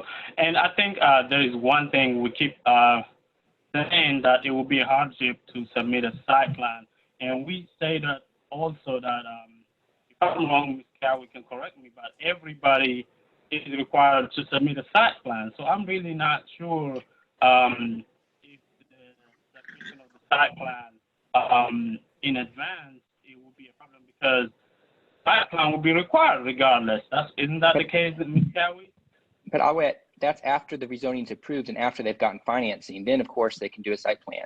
But what you're requiring is that before the rezoning is approved, before they get financing, so you're basically forcing the owner to come out of pocket for it. The bank will include this cost of the site plan and the financing after the rezoning is approved, but they won't pay for anything before the rezoning is approved. So that's the difference. You're forcing the owner to come out of pocket before any rezoning is approved and before any financing is approved. All right, thank you. I think we have discussed this. Do I have a motion on this?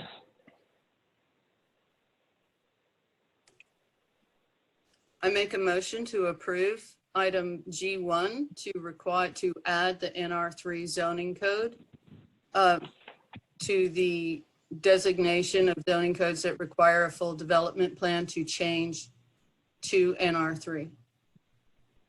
I second that. So we have a motion and a second, and I will call out your names. Well, before that, I just will give you one more chance to, if you have any comments to make. All right, hearing none, I'm going to go ahead and call out your names. If you could say aye or nay or abstain. Councilmember Bell? Abstain. Councilmember Carroll? Nay.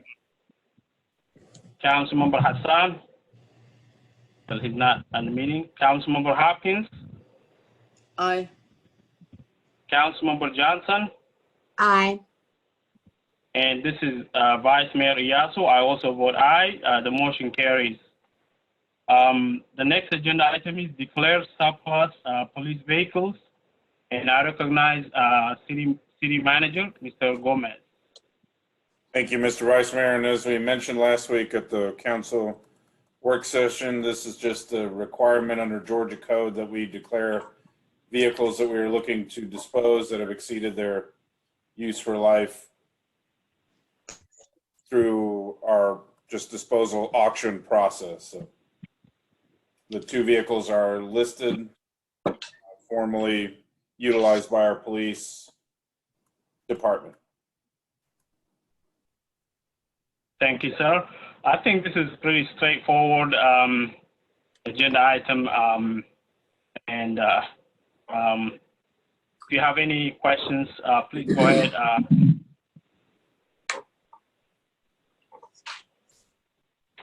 All right. If there are no more questions or discussion, I will entertain a motion on this agenda item.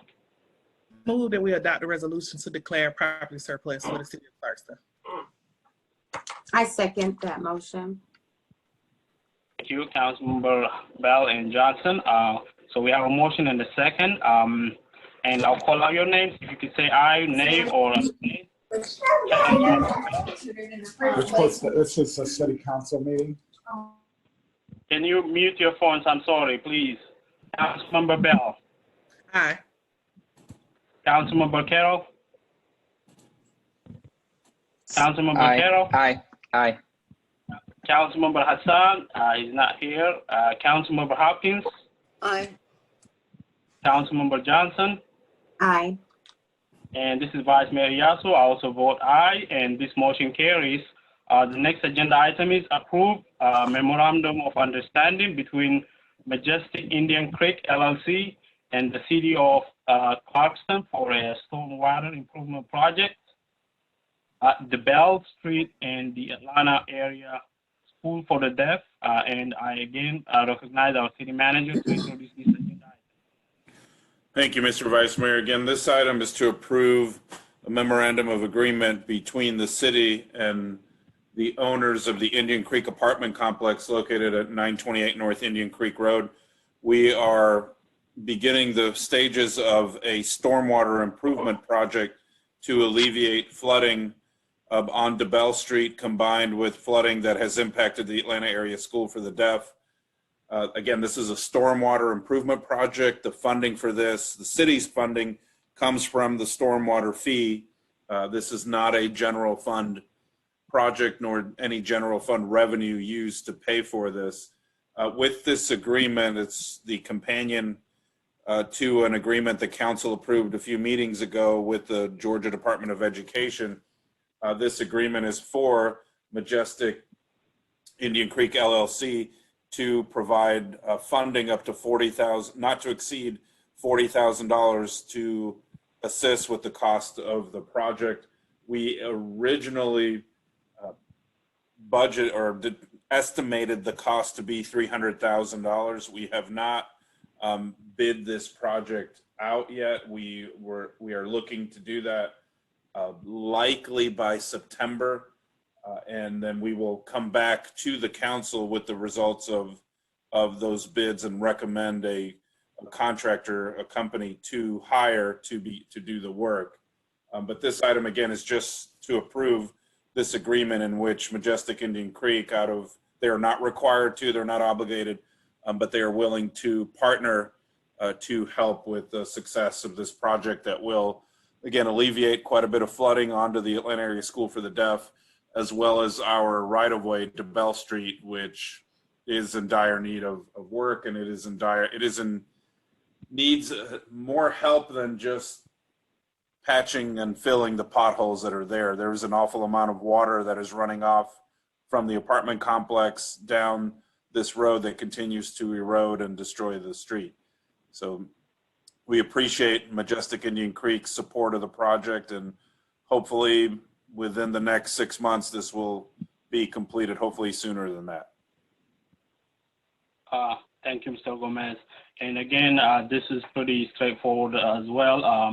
This is not going to cost a dime to the city taxpayers because this is just adding more actually revenue to the project, and it's coming from Majestic Indian Creek LLC. And as the city manager said it, I think I'm very thankful that they, even though they're not obligated to, they decided to share the cost. So I think I commend them, and I really feel we should go ahead and approve this MOA.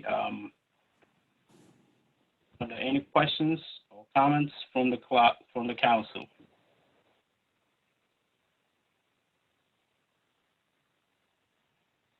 All right, seeing none, I will move to approve the Memorandum of Understanding between Majestic Indian Creek LLC and the city for a stormwater improvement project at the Bell Street and Atlanta Area School for the Deaf. And do I have a second? Second. All right, I'll give you one more chance just to make sure who seconded it. Second. Me and Whitey. Oh, put us both down. Well, we're gonna have to pick one. So I'll go ahead and Councilmember Bell seconded it, and we have a motion in the second. And any discussion? All right, seeing none, I'm gonna call out your names. If you could say aye, nay, or abstain. Councilmember Bell. Aye. Councilmember Carroll. Aye. And Councilmember Hassan is absent. Councilmember Hopkins. Aye. Councilmember Johnson. Aye. And this is Vice Mayor Yasu. I also vote aye. Motion carries. The next agenda item is G4, form a standing advisory committee on equity, inclusion, and opportunity. And I recognize Councilmember Hopkins on this.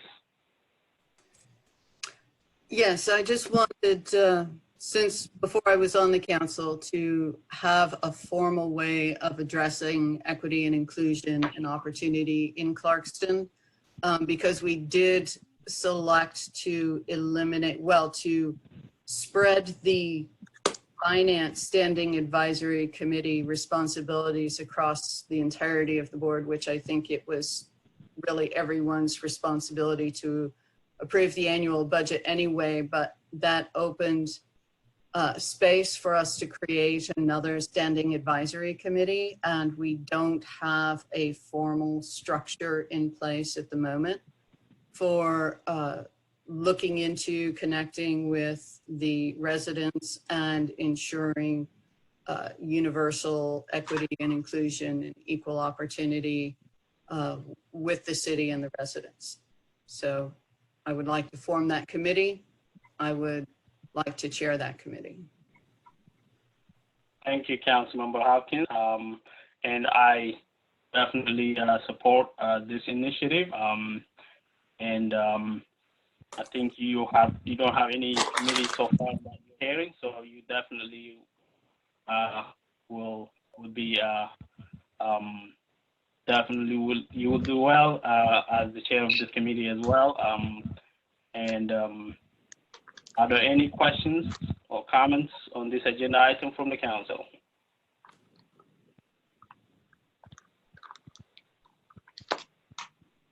All right, if there is none, go ahead and I will entertain a motion on this agenda item. I motion to approve a resolution establishing a standing advisory committee of equity, inclusion, and opportunities, and appoint the members. Do I have a second? Second. Thank you. We have a motion and a second. And I just want to ask our city attorney. So we need a separate motion to say who's going to be the chair, or it has to be part of it, sir? I not necessarily, no. I mean, we just have the one agenda item. So I think that there could be one motion that would do both. Okay. You know, it's just an advisory committee. I know. So was the motion from what you heard read correctly?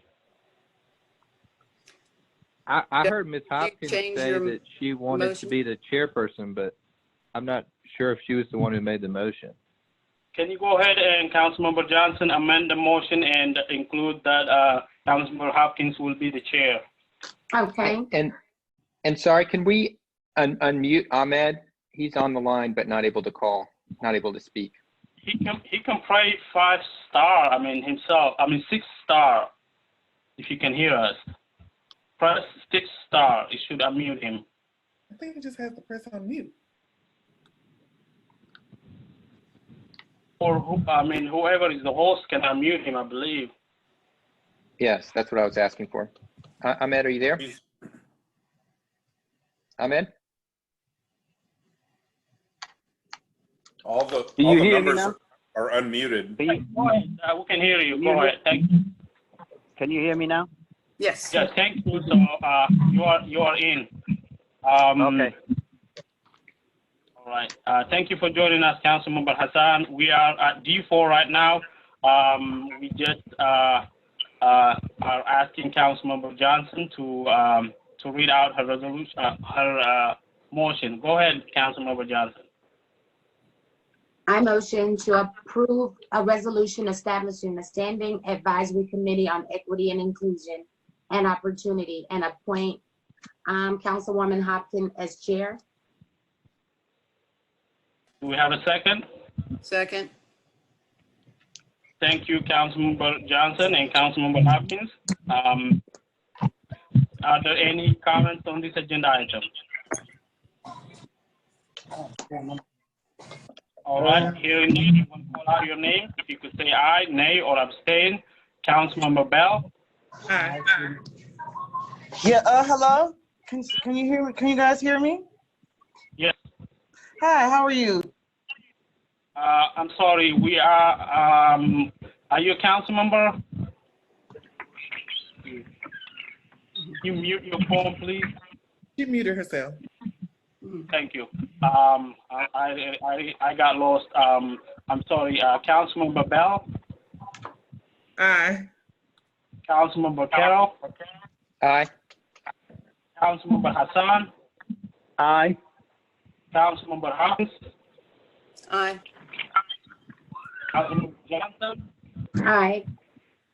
And this is Vice Mayor Yasu. I also vote aye. The motion carries unanimously.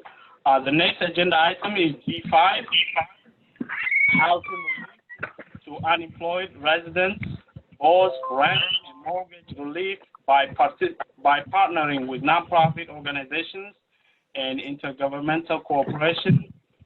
And this agenda item is brought by me. If you recall, this originally was introduced in May work session, and it was tabled then. Since then, we had passed to fund the rent relief from the affordable housing budget in the amount of $100,000 so far. And the agenda item is to continue working on that and for funding for both rent assistance and mortgage assistance. We had a very good discussion on this agenda item at the work session. And also, since then, I have talked with several council members, and we have had a very good discussion, and I think there is a consensus that we will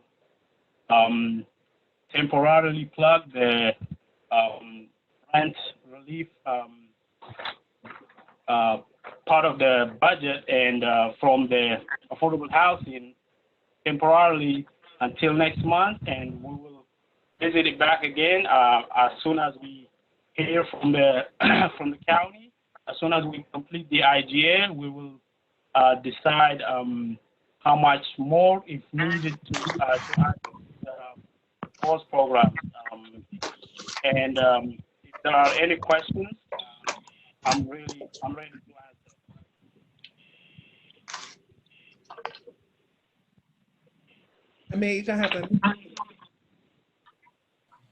Do we have any questions?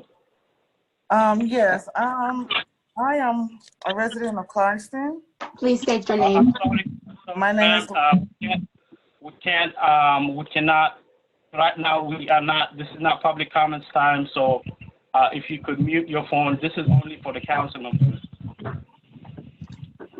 So, any questions from the council? So this is Councilman Jamie Carroll. I sponsor G6, which is also for increasing the rental relief fund, so we can combine these discussions if needed. But I was going to suggest that since we just heard we're going to get $1.3 million, which can be used to refill the Affordable Housing Trust Fund in a matter of weeks, that we go ahead and allocate $75,000 to rental relief and $25,000 to mortgage relief. Since there is some mortgage relief need, but right now I don't think it's as dramatic as the rental relief. And then that way we can just refill the money after that, and we can reassess at that point if there's more need for mortgage relief or if there's other things like down payment assistance that we could use the additional funds for. Well, I'm not exactly sure about the amount.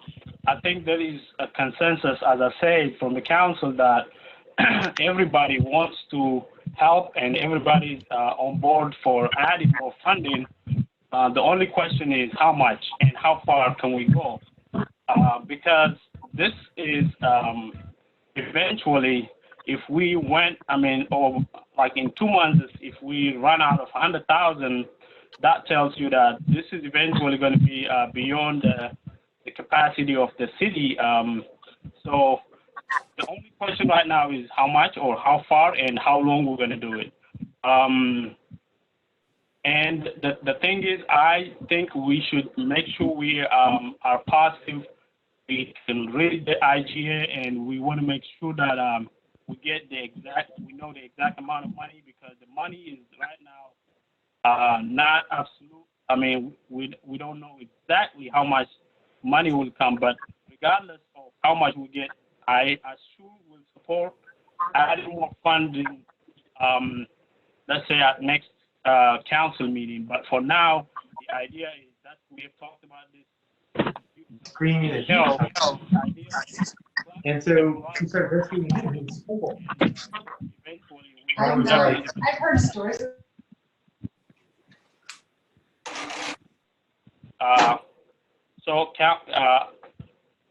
Any other questions from the council?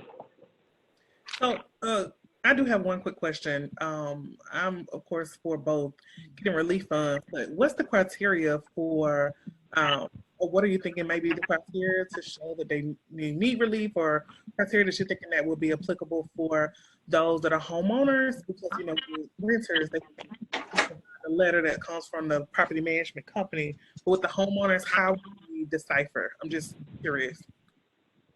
It is similar, and that is the detail that the city manager will formulate, and he will formulate the application form just like the last time. And the requirements are very exact same as the mortgage assistance. I mean the rent assistance. The only difference is that there would be a lien placed on the property of the mortgage holder for 3 years, unless the council won't change that. And then after 3 years, that lien will be released. That's the only difference. Other than that, it's going to apply the same fashion. Void or lost your means of income, you will apply to the program that will be administered by the city manager. I want to segue and ask our city manager,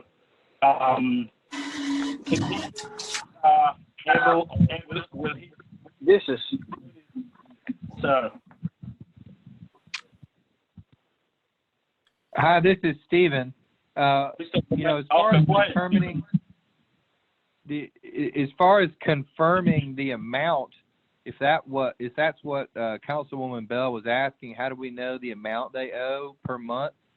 The draft resolution calls for the homeowner seeking assistance to present the mortgage coupons that the bank gives them that shows how much they pay monthly. Thanks, Stephen. Thank you, Sir. I was going to ask our city manager, is this something you can continue providing, sir? Yes, absolutely. Thank you, sir. And you will be able to have the application format and all ready, hopefully.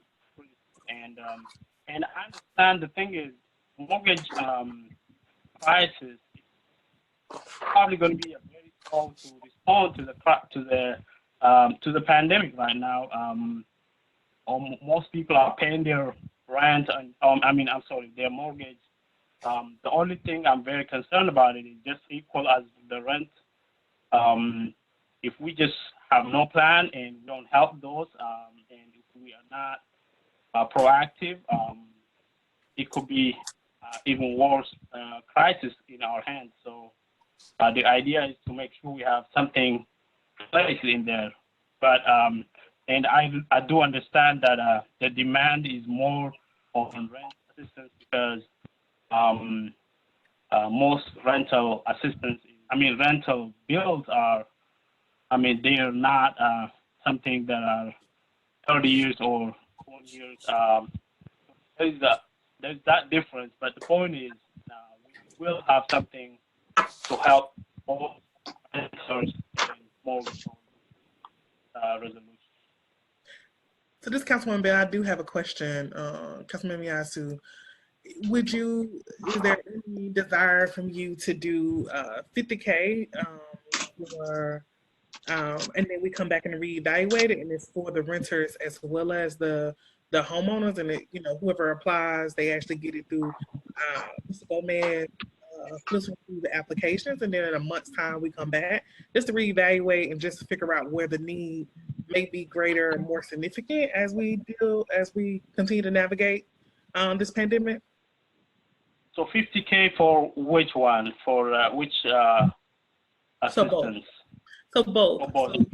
For 45 and 25? Yep.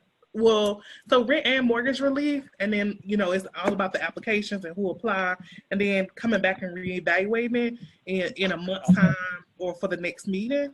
And then we'll then have some data that shows where maybe there's a greater need over another. You could be surprised. It could be mortgage owners need more relief, and we could just attribute the remainder amount to where the need is greater. Thank you. Any other comments or questions? This is Laura Hopkins. A couple of questions. First thing, I'm still concerned about for the mortgage, but not in any way for the rent. If we assist the mortgage holders with covering their housing expenses for half a month for 3 years, we're asking for a deed against them so we can recollect if they sell their home at any point in 3 years. And I just don't think that's really equal, because to have another deed against your property for 3 solid years, I know we don't want to give them anything that they could be getting away with something for free, but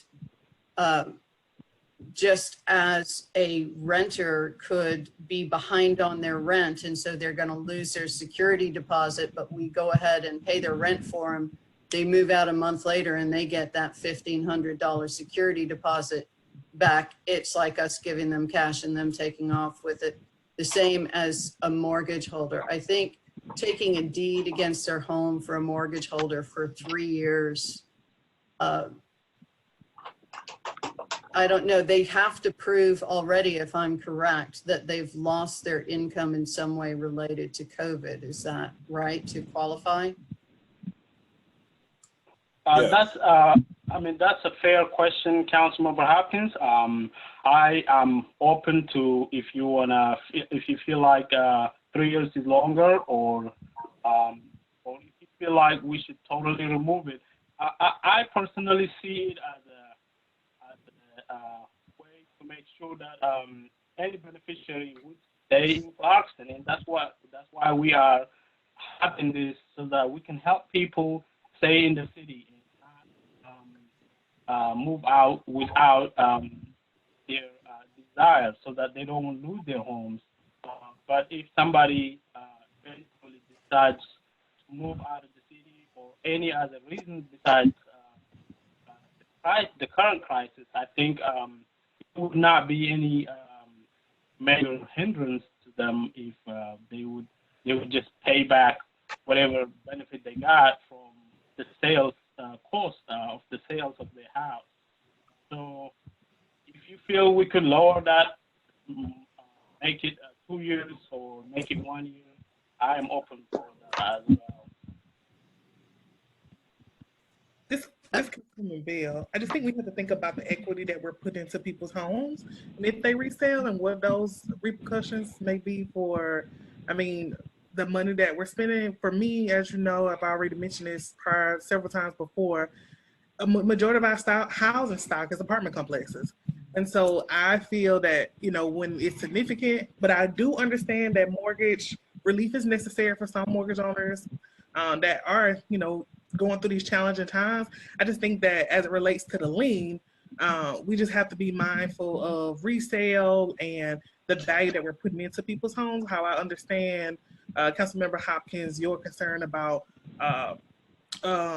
security deposit and getting that back, and the implications of that. So I just think that if we did both at the same time and kind of came back to reevaluate it, we would have some data to show where the need was greater, and then to reallocate the remainder of the funds in that area.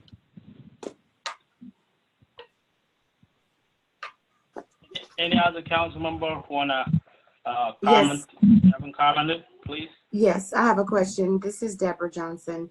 I agree with Councilwoman Hopkins. I don't think that we should put the lien on the houses.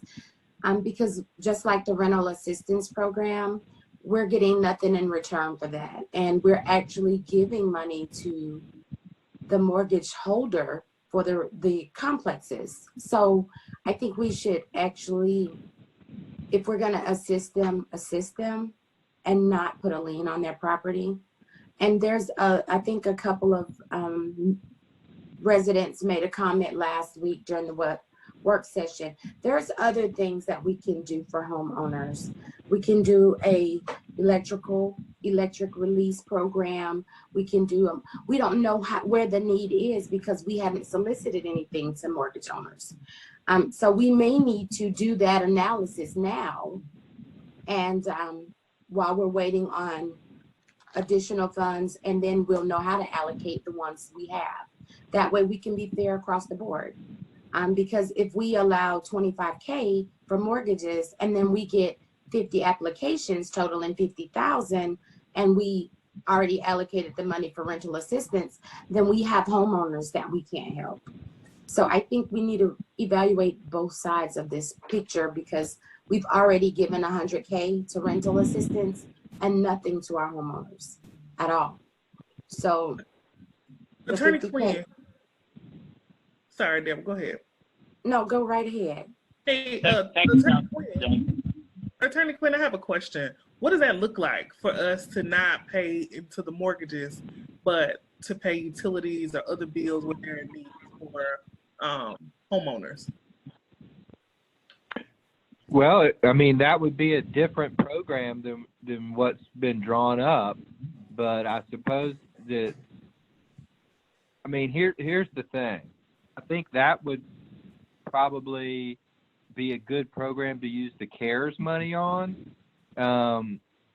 It's a little questionable to me whether that fits within the purposes of the Housing Trust Fund. And I hadn't thought about that before or looked at it, but it's supposed to be about buying, maintaining a home, maintaining or repairing a home, and providing or encouraging housing that has an affordable cost to it. So I guess you could stretch that last one about affordability, but that's the number one thing I think of about your proposal. I'm not sure this is the right source of money for it, but as far as administering it, you would just have to have people bring in those bills. And I think that that's something that, although I want to emphasize, I haven't read the list of what the CARES pays for, but from what I've heard about it, that might be more appropriate for that bucket. Thank you, sir. And we probably could use the time between now and the next few more weeks, and possibly next work session. And I think we could come up and with a program that will fit. With helping with the utilities or other bills. And I think right now let's deal with how much, and if we are willing to take out those the lien being placed, or if we are considering lowering that, let's say, to 1 year instead of 2 years. So this is Councilman Carroll. So what if, as a compromise proposal, we suggested $75,000 for both the mortgage and the rental relief? So then if there's a huge demand for mortgage relief, they could get the majority of it. If there's less demand for mortgage relief and more demand for rental, the rental might get the majority of it. And then we could also lower the lien period to 1 year to be less burdensome to homeowners. So can you tell me the breakdown of the $75,000, how you want it to be broken down? It would just be whoever applies for it. So if the vast majority of the applications are from mortgage holders, they would get the vast majority. The vast majority is rental, they would get the majority. If it's 50-50, it would be split 50-50. And so I don't know if you're seeing in the chat, but there's a lot of people posting in the chat saying that there's a huge demand for rental assistance right now. So it may be the rental assistance majority. I think we cannot really depend on chat right now, because we are having a city council meeting, and this is not public comments time, and we did take public comments. And I understand.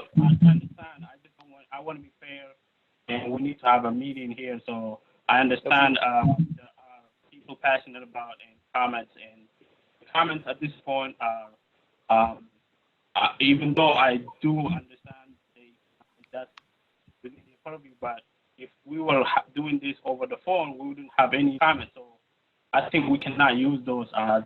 The point, what I'm trying to make is, go ahead and tell me how you want those broken down, because we don't want to have them in one and say $75,000, because there will be more of one, and better to even for managing the money for our city manager to tell him how much of it is going to be used for assisting with mortgage and how much will be used for assisting rental.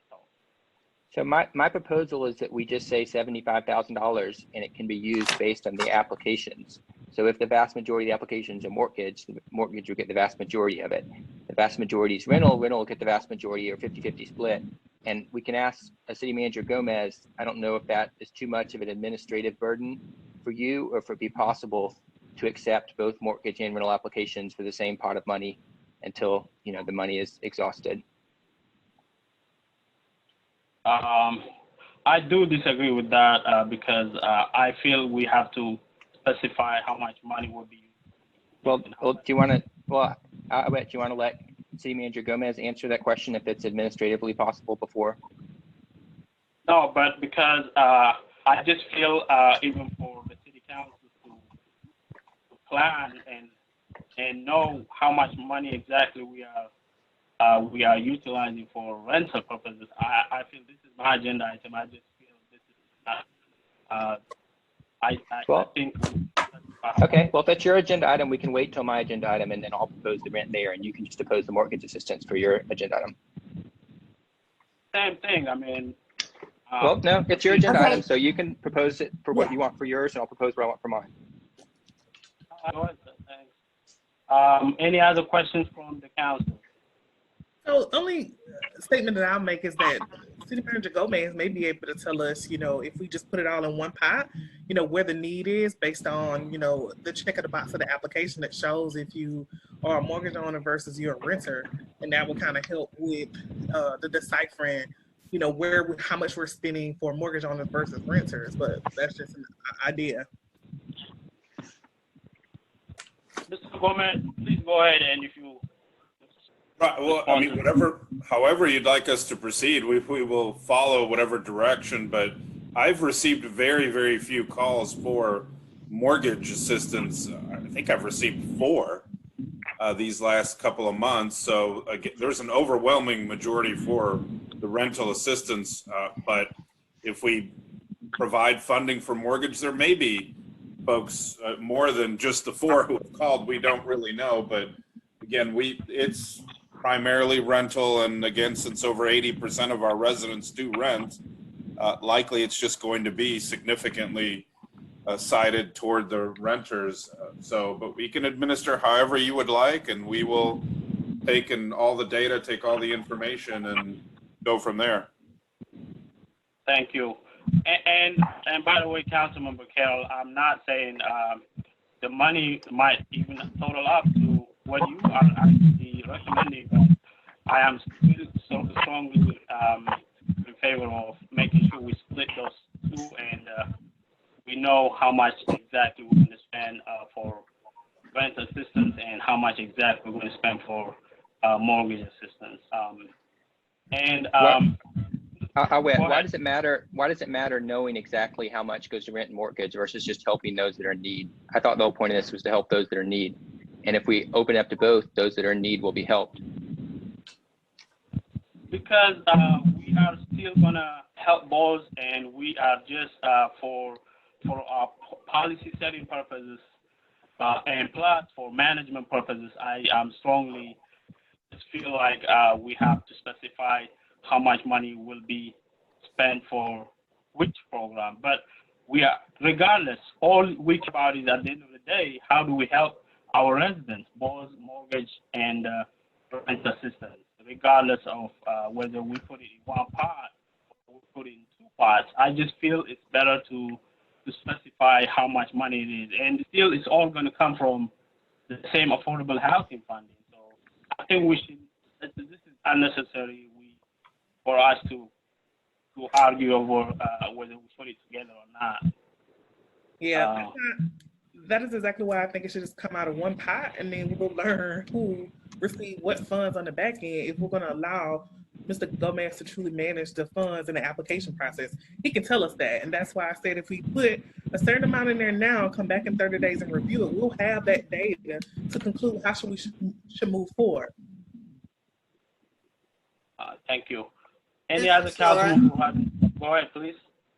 A couple of questions. I have to admit, I am a little confused. I mean, first thing, this whole game is going to change shortly if and when we get our money from the CARES Act. So what we really need is something to stem the tide right now. And if we get our money next week from that, we will, no doubt call a special call meeting and allocate something else. So we need something to tide us through for, a short period of time. Now, if we allocate, say, $50,000 for housing aid and let Mr. Gomez manage the program, we may find in 30 days that $2,000 worth of money went to mortgages and $48,000 went to rental, or it could be the other way. Maybe we got most of the rental needs on the first go and only $2,000 worth of renters needed help and $48,000 went to mortgages.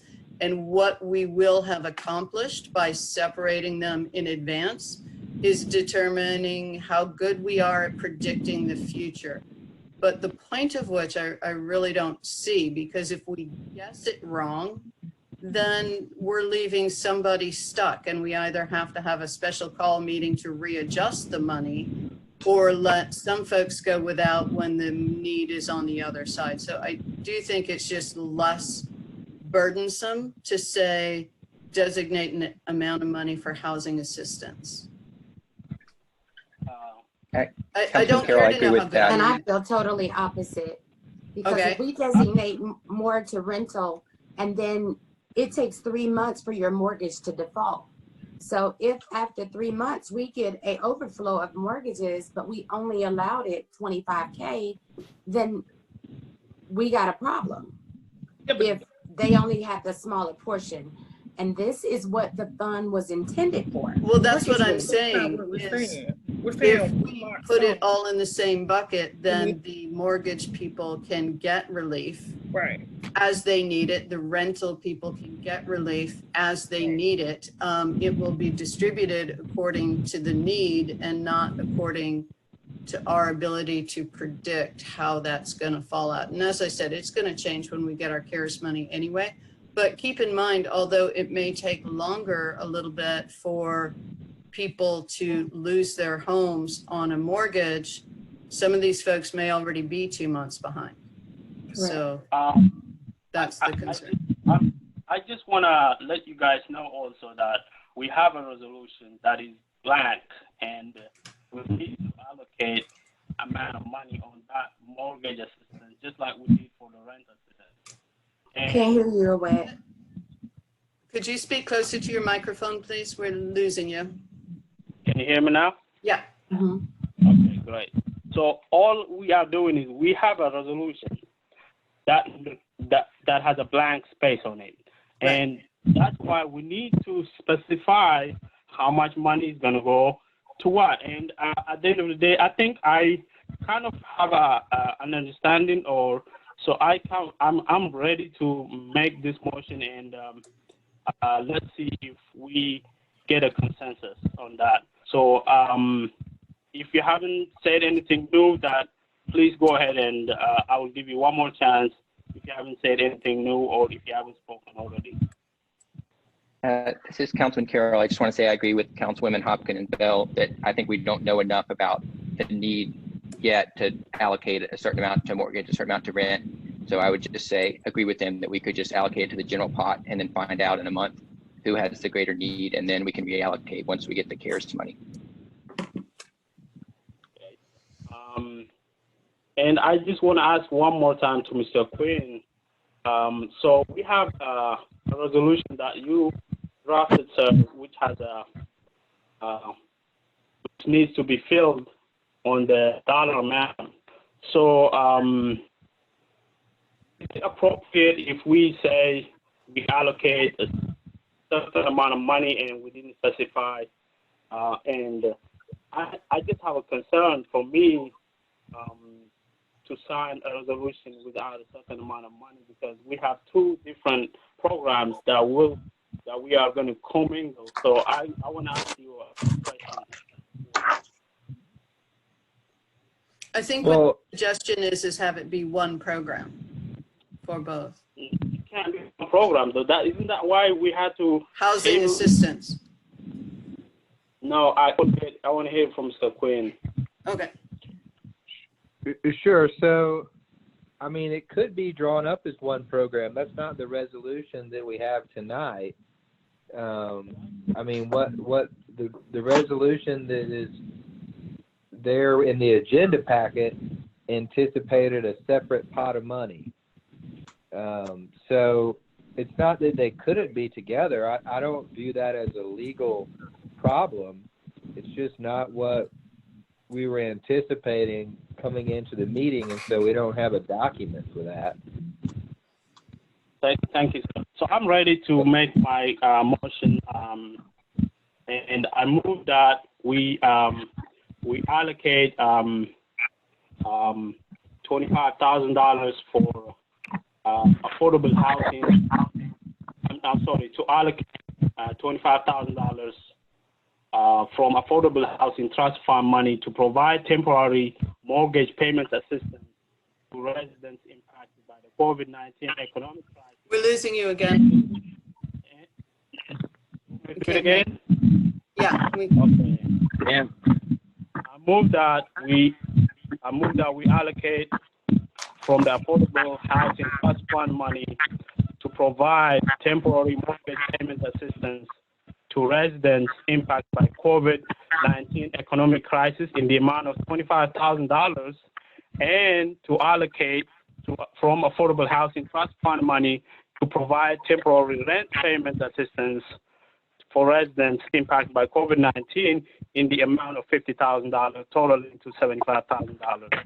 And also amend the temporary mortgage payment resolution to reduce, instead of 3 years, it will be 1 year for the lien. Do I have a second? I second. Thank you, Councilmember Johnson. So we have a motion and a second. Any discussion? Can we change the lien to 6 months? I'm really Is it, sorry. well, actually, is it even necessary? Then it just seems like we're putting an extra cost and a burden on of creating. It's not very, I mean, we reduced it from 3 years to 1 year. But then we still have to go through the burden of creating it, just to make sure somebody doesn't get in a. All right. Mr. Quinn, is it appropriate for me to amend the motion after a second? Well, we have a motion and a second, so I think that really the right way to do it would just be to pull the motion back, or to. Okay, I will pull my motion back. It wouldn't pass, and then make a new motion. Okay, I will pull my motion back. I'm sorry, and I will move to allocate from Affordable Housing Trust Fund money to providing temporary mortgage payment assistance to residents impacted by COVID-19 economic crisis in the amount of $25,000, and to allocate from Affordable Housing Trust Fund money to provide temporary rent payment assistance to residents impacted by COVID-19 economic crisis in the amount of $50,000, totaling to $75,000, and remove the clause to remove the clause about the lien, and there'll be no lien placed on any house that was assisted. Do I have a second? I second. And I just have one item. I just have one item for discussion. I do like this resolution. Is there a way that we can agree that if either the mortgage assistance or the rental assistance is exhausted before the next council meeting, that we can have an emergency council meeting to refill it? That's fine, sir. So we have, I mean, you remember we talked about this, and $50,000 would be sufficient for 1 month from the previous couple of months, we've seen that we used $100,000 in over 2 months of rental assistance. So I feel 50,000 would be sufficient enough until we have next council meeting. That's why I'm including that, and I'm not. And eventually, we will definitely add more based on the need. So.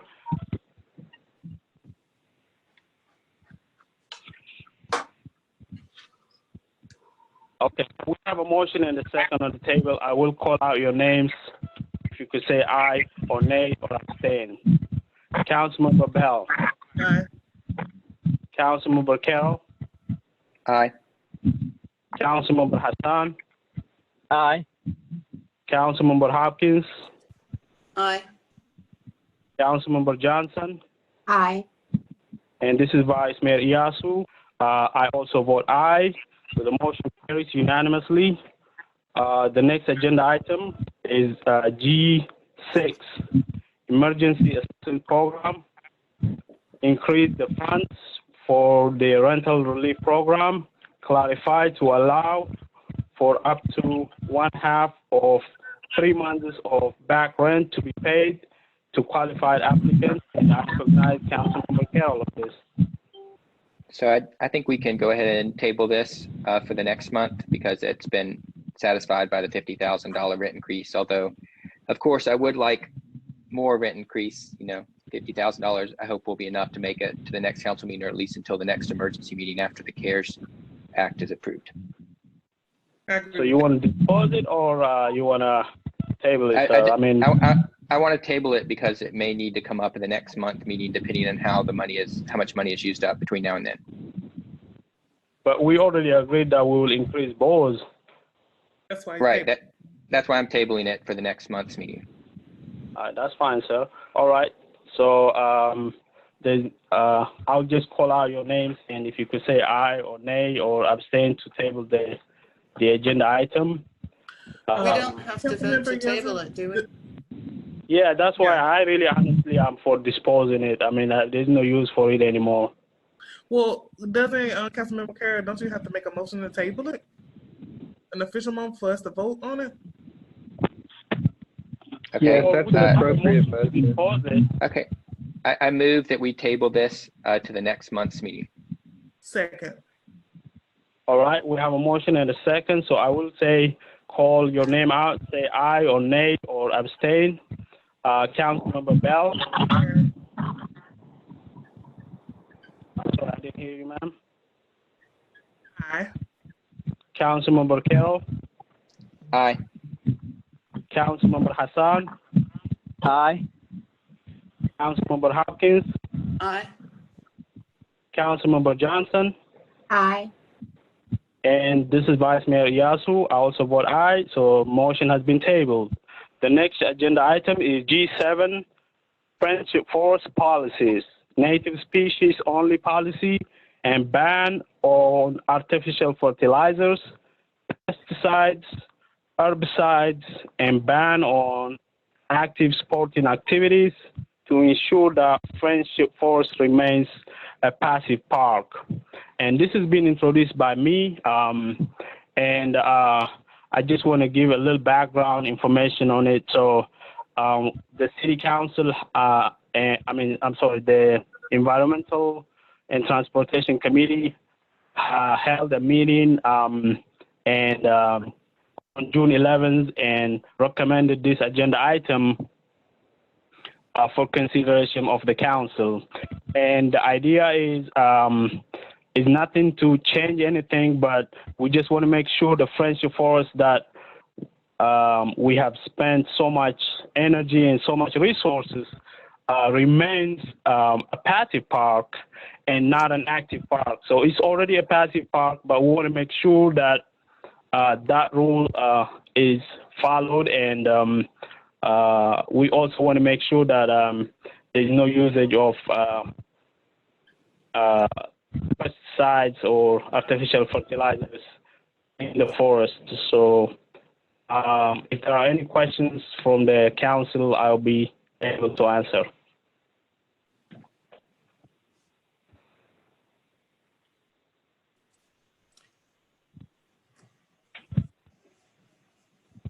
Any questions from the council? This is, I just want to point out, again, this might be kind of an emergency stopgap thing, but putting a ban on active sporting would probably be unnecessary if we hadn't built a big open Bermuda grass field at the bottom that looks like a soccer field. And I think if we want people to use it in a particular way, that if we designed it that way, putting some native plantings in that area and a bench or something that would prevent them from bringing soccer goals down there, which they've actually done, would make us not have to put a rule or ordinance to this purpose, but just better design. Also, I think maybe just not for pesticides and herbicides, but for fertilizer, if we say no broadcast fertilizer and only organic, because sometimes you do need to when you have a special planting until it gets started. But if we're not, just broadcast fertilizing Bermuda grass like is necessary the way it's set up right now, that would help. Yes, Councilmember Hopkins. Actually, it's not a ban on all fertilizers. This is just only on artificial fertilizers. Okay. So we still allow any fertilizers that are not artificial or, yes. And I also agree with Councilmember Hopkins, and I think what we could do is we could still pass this, and I strongly encourage the council. We can either have an agenda item for next month, or if the city manager could administratively handle this, I think that would be great, so that we could have some plants planted on that area. And just like you, Councilmember Hopkins said, it will be less effective for people to have any, especially like soccer games. But we still need to pass this ordinance so that we have a clear understanding that that we will not allow those, because this is supposed to be a wildlife sanctuary, and we just need to use, this is just for education only. This is not to punish anybody for going and playing. And if it happens, it's going to be our public works. They will educate the people. We're not going to arrest nobody for playing soccer or playing anything, but still we're going to discourage it, and we will continue educating our citizens on the value of the wildlife sanctuary. I want to ask our city manager, what's your take? Will you be able to plant some trees, and if there are any funds on the project, or we could actually use the environmental initiatives fund if that's necessary. I think this is a valid usage of that money. If that is the council's direction, we will look to plant some native plants in that grassy area. We have not received that environmental money yet from the developer. We will likely be receiving that over the next few weeks. So that'll become available. If there was some sort of urgency or expediency to plant some shrubbery, bushes, trees, we can go ahead and do that. And then the environmental, if that's the council's desire, we can use that fund. I don't imagine it would cost $40,000, but I was not here when those plans and those decisions were made to put that grassy area. I know it's been at least 1 or 2 councils ago, but that was part of the plan to incorporate that into the design of the renovations to the wildlife sanctuary. It has been communicated to me that that grassy area was included for public enjoyment, not active recreation, but certainly passive enjoyment. But however you would like us to proceed, we will do that, and we will look to incorporate plantings into that area. Thank you, Mr. Gomez. And I would like, if the other council members feel the same way, I would like to hear from you as well. This is Councilwoman Bell. I just have a clarification question around what are we voting on? Are we voting that we will ensure that the park is a passive park? I understand that context, but the maintenance and the operation and the policies and the signs, that is something that we have to defer from the city manager as well as Public Works, right? Or is that not true? Because I don't see a resolution from the environmental committee. Yeah, I get where the recommendation came from, Councilmember Hopkins. There is no resolution or ordinance attached to this. So what I'm asking is, what are we voting on to bring awareness and promote education around that this is a passive park that will be done by city administration? There's nothing for the council to vote on, Councilwoman, as you identified. This is for direction as to whether the council would like to adopt a resolution providing for the rules that are listed in the agenda item, or to adopt an ordinance, and an ordinance would have or could have some of the punitive components if that would be the council's desire. I would not recommend that, and I believe that's what the vice mayor already said. It's not to fine somebody if they're down there throwing a football in the grass or anywhere out in the park. But that's really, or the third option, just these would be, as we do with many of the other rules and regulations, it can just be administrative. We would add the signage that is part of the agenda item listed there. We would just add the signage and encourage and educate and advocate and inform people as to what the rules of the wildlife sanctuary are. Thank you, Mr. Gomez. And the agenda item says to discuss. So, and I had asked the city attorney at the work session if there is a need to have a resolution for this, and it didn't seem that. And if it's necessary, I think we can definitely work on it for next month. But the idea is nothing. We're not changing anything. We just want to make sure that the park remains as a park, and we are also as an environmentally friendly city. We want to make sure that we are actually making policies that will improve the environment, including using of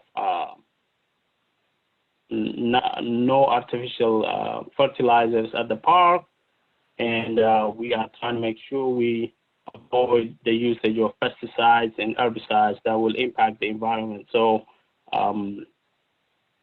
this is just a discussion, and I think the city manager and also the project manager already is working on the signs. So we want to make sure that that there will be no active sport team, period. And it's already on the signage that last time I saw, including running or starting fire, and there are so many other rules that are already in the progress that there will be signs throughout the park. So this will just strengthen those rules.